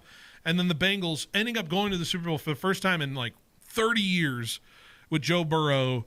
And that was just an awesome kind of story to follow throughout that game. And that's why I have it here at number 4 for me. I thought it was an incredible comeback. Yeah, that one was on my list as well. So I'll just kind of piggyback with you there with that one as number 4, because was that 4 for you, or? Yeah, we'll put it at 4. It was in the 2, 3, 4 range. Yeah. It was around. I don't have an exact top 5. I just have the games that I'm kind of filling there. No, I just remember that one being a fun one. A fun one to watch. And again, trailing 21-3. I'm sure a lot of NFL fans at that point were already full on and into their rooting against the Chiefs, no matter who they're playing. Yeah. So yeah, I we'll put that one at my 4. That was another overtime game, but another fun one. I think that one will be looked back fondly. If Burrow never gets there again, it'll be looked back fondly. He'll never get there as long as Zach Taylor's coach. Anyways, hot take. Not hot take. That's not very hot. Or hey, what do you got for? I have the Saints Vikings Oh, you got 09. Yeah, 09. But I think mine is because this is the Bounty Gate. Oh yeah, when Favre was getting killed, wasn't he? Yeah, and this is what became mostly known as Bounty Gate. Yeah, that's right. The birth of Bounty Gate. The birth of Bounty Gate. So I think that's why. There were some significant hard hits to the Saints. Unnecessarily, for sure. And the Saints were feeling themselves in that game, and certainly it turned into a different kind of conversation. At the end of the game, it was a famous "pay my money" or "pay me my money." People weren't feeling harshly about that Saints team then in that moment, but then you think about the story. The Saints, the worm turning on the Saints after that, a lot of people didn't like the Saints for a while.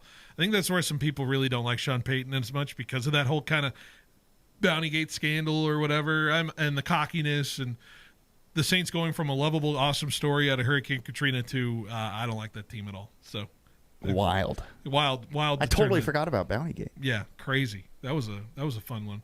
To number 3. Number 3. This might be controversial, but I'm putting 2013 NFC Championship Seahawks over the 49ers 23-17. Richard Sherman, of course, tipping the ball at the end and picking off Colin Kaepernick.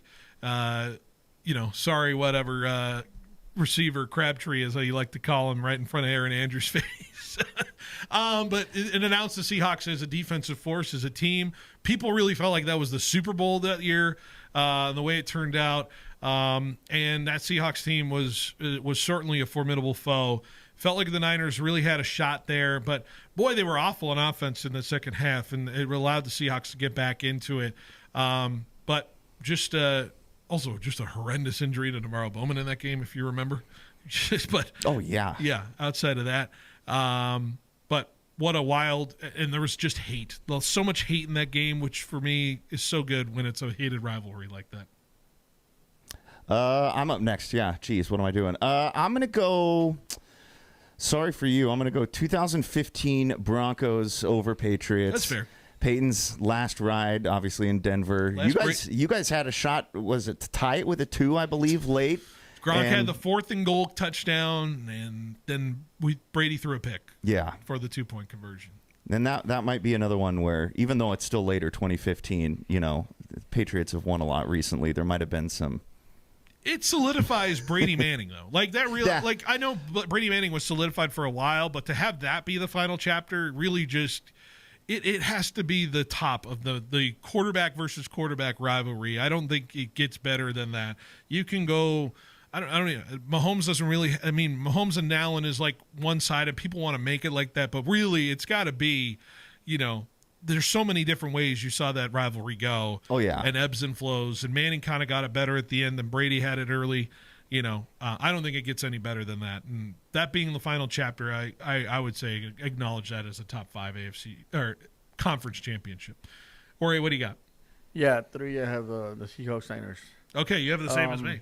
Yeah, because the refs just destroyed us that year. The refs just they were so many bad calls in that game, and as a Niner, I feel like they all went against the Niners. Okay, let me just look it over here real quick. But in reality, it was a good game. I mean, both coaches hated each other since college days, and that's right, the rivalry. And since Harbaugh upset USC that one year, yeah, and then to go into the pros and then coming into to the same conference, that's that was like you couldn't write it any better. Do you want to know a crazy stat about that Niners-Seahawks game? I'm just looking at the game book. Both teams had exactly 308 yards in that game. That's how evenly. Exactly? Like down to the yard? Down to the yard. They had the exact same offensive output in that game between the Seahawks and the Niners. Unfortunately, your claim about the refs being a little biased. The Seahawks actually had more penalties in that game. So, No, but key the moments. Ones that counted, the ones that could have turned the game over. All right. Key moments. The Niners were getting hosed. I get it. All right, let's go to number 2. There we go. I'm going way back. I'm going to a dagger game for me, and I'm going to 2006. This is the real first one I started to like. I cried about football in this one. Yes, I was a young, not a young child. I was going into high school pretty soon there. But Patriots Colts, considered the greatest comeback of all time in the playoffs outside of 28-3. The Patriots losing to the Colts 38-34. This game had everything. It had the comeback, of course, had the Patriots going up early. How about 3 offensive linemen scoring touchdowns in this game in separate instances? Logan Mankins scoring a touchdown in this game. Shout out Fresno State. Yeah. On a fumble recovery. Peyton Manning threw a touchdown pass to Dan Klecko. And then Jeff Saturday recovered a fumble in an end zone for a touchdown as well. It was a circus in terms of that. I don't think you'll ever see 3 touchdowns to offensive linemen. That alone makes it great. But let's be honest, it's the first time Manning was able to really top Brady. And if you go to that rivalry, I know you had the Broncos-Patriots 2015 game, but this felt like the paramount level of competition between those two juggernaut quarterbacks going at it. And if you're going to pick a game that epitomizes that rivalry, it's this one in 2006 between the Colts and the Patriots. I have it at number 2, just under one other game. Okay, my number 2, we'll go with that. You guys have both put it on your top 5, but it's up there pretty high for me, that 2013 Seahawks over the 49ers game. That's just one that, even just looking back at the final score, that's one of those that I remember watching that game and being like, wow, that was a great game. Yeah. That was such a fun watch. So 2013 Seahawks over 49ers. That'll be my number 2. Objectively, the first time I was like, wow, Seattle turns up in that stadium. Yeah. And I was at the stadium 2 years before, and for a 7-9 Seahawks team, people turned up for it. I can't imagine how my ears would be ringing after that game if I was there. Got to be so cool. Crazy. Jorge, what do you got at number 2? Yeah, I have like you. I have the Colts Pats 06 or 07. Yeah. Funny thing about that fumble where Logan Mankins scored, somebody punched the ball. Yeah. Like in the scrum, like you can see somebody just punching the ball, and you can't tell whether it's a Colt or a Patriot. But that thing just bounces off right in front of him, and he just lands and they landed in the end zone. So he just jumped on it. But it was, I remember it quite vividly because I was at a bar in Texas watching it. Mm-hmm. And it was kind of crazy the way that it just went. The comeback and it was just probably one of the best games I ever seen in the playoffs. Could be argued that was the Super Bowl that year because I don't think the Bears are beating either the Patriots or the Colts in that Super Bowl in 06. Well, I say that because it was the Bears' first time in the Super Bowl in 20 It's 85, yeah. So I feel like that kind of had a stigma to it. Yeah. But I mean, we're talking Rick. Nobody was convincing themselves that Rex Grossman was winning a Super Bowl in that. People were betting on him, man. Yeah. And Devin Hester, had a nice moment. People remember that. Let's go to number 1. Number 1. This is my number 1. I don't think it'll be topped. We'll see. But the storyline around this AFC Championship continues to tell me that I don't think it'll be topped that way with the Patriots and the Chiefs in 2018 in overtime. With the handing off of one era to another, but hey, not so fast. The old man still got it. As Brady one-ups Mahomes in Kansas City in the hostile environment. And what a masterclass of offense in the second half, especially the back-and-forth nature of it, the game in the hands of every kind of certain play and call. And yes, there was a D Ford that lined up offsides, and Kansas City fans will cry to their ears fall off in terms of how that was litigated. But the Patriots, who no one gave credit to going in there, and everyone was on the Mahomes bandwagon train, into the Lions' den, and old man Brady figures it out one more time to go win a Super Bowl. This is obviously, for me, number 1. So this is my number 1 too. I'll chime in with you here as well. If I'm not mistaken, didn't the Patriots win the overtime coin toss and Mahomes never got a chance to touch the ball, and that left a whole lot of people in quite an uproar. We're changing the rules. So when you got a rule-changing game, you got to put that up at the top as well. But yeah, I mean, there was multiple lead changes in the last 3 minutes. Chiefs scored 24 points in the fourth quarter. And still lost. 24 points in the fourth quarter. It was 17-7 Patriots by the start of the third quarter. Chiefs had scored 2 straight touchdowns to go up 21-17, and then it was just back and forth from there. Just a wild game. Rex Burkhead is, of all people, finishing that game and leaving Chiefs fans stunned. But they wouldn't be too sorry. They'll win the Super Bowl that next year. So I don't feel too bad about the Chiefs being. No, but what a game, though. What a game, and a harbinger of things to come for the Kansas City Chiefs. Jorge, what do you got at number 1? I got the 2021-22 Chiefs-Bills game. Oh, and which one? The overtime. Where the Chiefs, well, of course, beat the Bills. But the Bills had come back from going under. Okay. And then all of a sudden, at the end of overtime, the Chiefs slightly, just take the lead, and then they win the game. Are you talking about 2021? I hate to burst your bubble, Jorge, but I think you're talking about a divisional round game. Are you talking about Gabe Davis with 13 seconds, and then the Chiefs with 13 seconds go and kick a tying field goal, and then the Chiefs score a touchdown to beat Allen? Is that what you're talking about? 22, right? Yeah, that was 22. Yeah, I'm looking at it. 22. It was a divisional round game.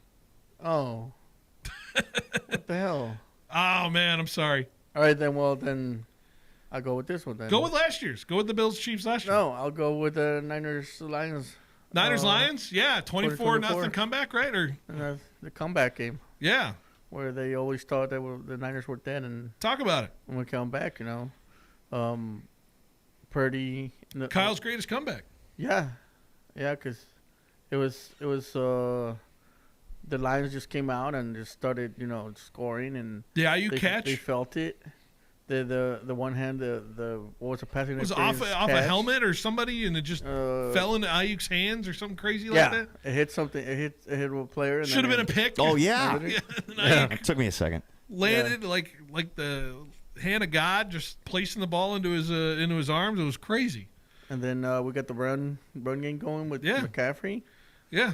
Underrated. I didn't have it in my top 5. I did have it, so I had honorable mentions. But that's a good top 5 there. That was my honorable mention, but why not? It's a Niners win. You got to put a Niners win there. Hold on a sec. Here we go. That was Phil's 5 at 5. All right. Can I run through some honorable mentions? I just want to throw them out there. Yeah, let's hear it. 2007 NFC Championship, the Giants beating the Packers with Tom Coughlin's face melting off. That was one of my honorable mentions. The 07 Favre's last Packers game. Yeah. I had 09 in my honorable mentions. I didn't quite get there with the Saints and Vikings overtime game. 2011 AFC Championship. Who was it? Was it Billy Cundiff that hit for the Ravens? Kicked it wide to lose the game. Patriots were up 23-20. And the Ravens were ready to send it to overtime, and he just totally shanks the kick, just like Tyler Luke did for the Ravens. Ravens don't do a thing about missed kicks. 2011, I had Giants and Niners in that overtime. Yeah. Kind of rainy day in San Francisco. People forget it, kind of a bad weather game for that game in the Niners candlestick. 2012, Niners come back over the Falcons. The Falcons are up 17-0. And the Niners were able to come back and last game at Candlestick. No, it was that. You're thinking of a regular season game in 2013. This was in the Georgia Dome in 2012. Yeah, 2012 it was in the Georgia Dome. 2013 they played at a regular season game because the Falcons stunk in 2013.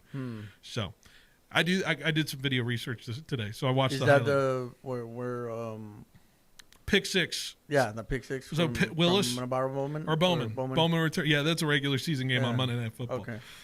2014 NFC Championship game. Seahawks beat the Packers in just the wildest harebrained comeback in the history of football. Where the Seahawks were down 16-0 for quite some time.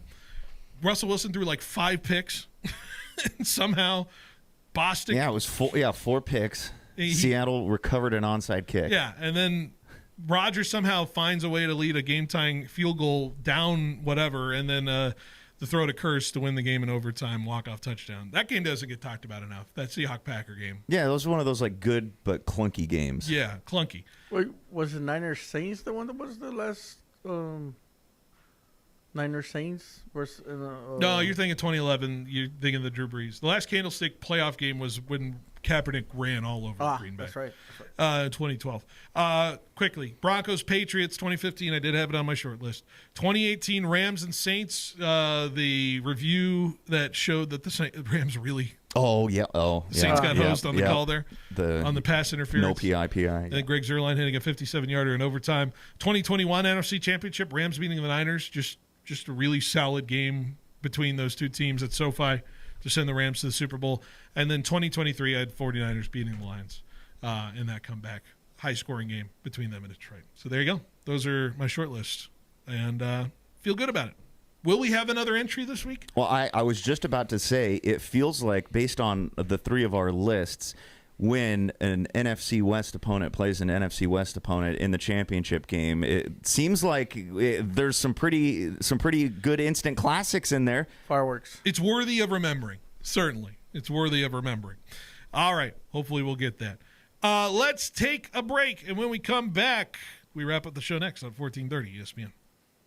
ESPN Fresno is taking you straight to the biggest stage in sports. Phil Bonatti, host of Behind the Bench, is headed to Radio Row for the big game. All week long, leading to Levi Stadium, Phil brings exclusive coverage, breaking stories, and legendary guests as we count down to kickoff. Fresno gets a front row seat to see who will lift the Lombardi Trophy. Don't miss Behind the Bench with Phil Bonatti, live from Radio Row, only on ESPN Fresno. Brought to you by Horn Barbecue and Chick-Chancy Gold Resort and Casino.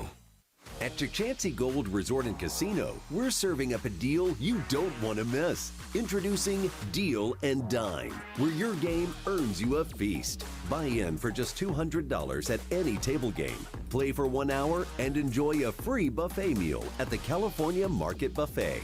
Valid Mondays, Tuesdays, and Wednesdays from 12 a.m. to 10 p.m. Play big, eat big, win big.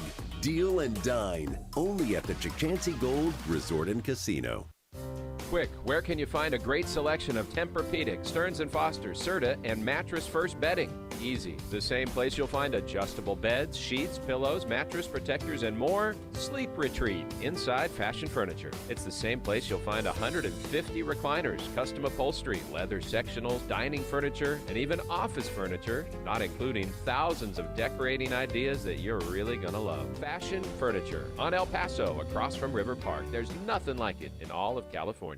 Hey, it's Phil Bonatti from Behind the Bench. A new season means big plays, hard hits, and injuries we track every week. But injuries don't just happen on the field. When life knocks you down, you need a strong team behind you. That's Davis & Van Wagenen, attorneys at law right here in Fresno. Davis & Van Wagenen fight for Valley families hurt in accidents, and you don't pay unless they win. It's a winning game plan from Davis & Van Wagenen. Visit DavisVanWagenenLaw.com. Davis & Van Wagenen, your hometown injury attorneys. Fall is here, and it's time to get moving at Valley Athletics. Phil Bonatti from Behind the Bench telling you about new programs coming up. Starting soon, you can sign up for monthly memberships for K through 8th graders working on volleyball, basketball, and strength and agility. It's as little as $15 per class. Speaking of sign-ups, the great facilities there are always available for rentals, including birthday parties. So take advantage of that today, especially as we get to those colder months. You can find all the sign-up information on their website, valleyathletics.co. Valley Athletics, developing the athlete in everyone. Want to work somewhere fun, flexible, and rewarding? Me and Ed's is hiring. We're looking to expand our team with full and part-time positions at over 40 locations. Join our growing company as a delivery driver or valued team member today. For more information on job descriptions or to apply, go online at meandeds.com or visit your nearest location. Me and Ed's is hiring. Fill out an application. Hey, Bulldog fans, Lynn's Restaurant Group, a proud partner of Fresno State Athletics, has launched a brand new app. With over 8 locations like J-Pot, Ramen Hayashi, and Hino Oishi, the app brings all your favorites together in one place. Order ahead, skip the wait, and earn rewards every time you dine. Whether it's game night or family night, the app has you covered. New members even score $5 in LRG credit just for signing up. Download the Lynn's Restaurant Group app today and start earning with every visit. Go Dogs! Italian subs for your finance team in Chicago. Easy Cater. Burritos for your call center crew in Plano. Easy Cater. Bagels for your sales reps meeting clients in Charlotte. Easy Cater. Hot chicken sandwiches for your third shift warehouse workers in Memphis. Easy Cater. Your teams may be spread out across the country, but you've got one platform to feed them all, whenever and wherever they work, with food they love from favorite restaurants. Easy Cater. Food for the workplace, all in one place. Order now at easycater.com.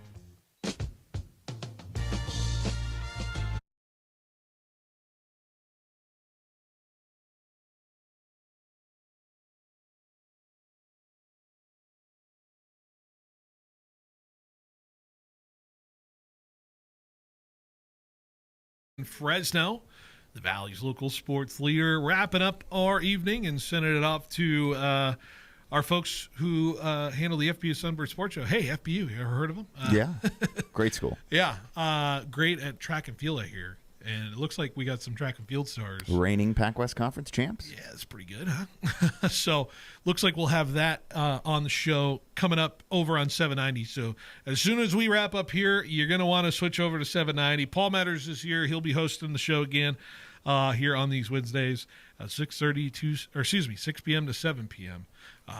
For all of that. And, of course, a reminder, some of the little schedule things coming up. Lakers-Clippers tomorrow over on 1430. They'll follow my show. We'll have a full show 3 to 6 tomorrow. And then a full show Friday, 3 to 6 as well.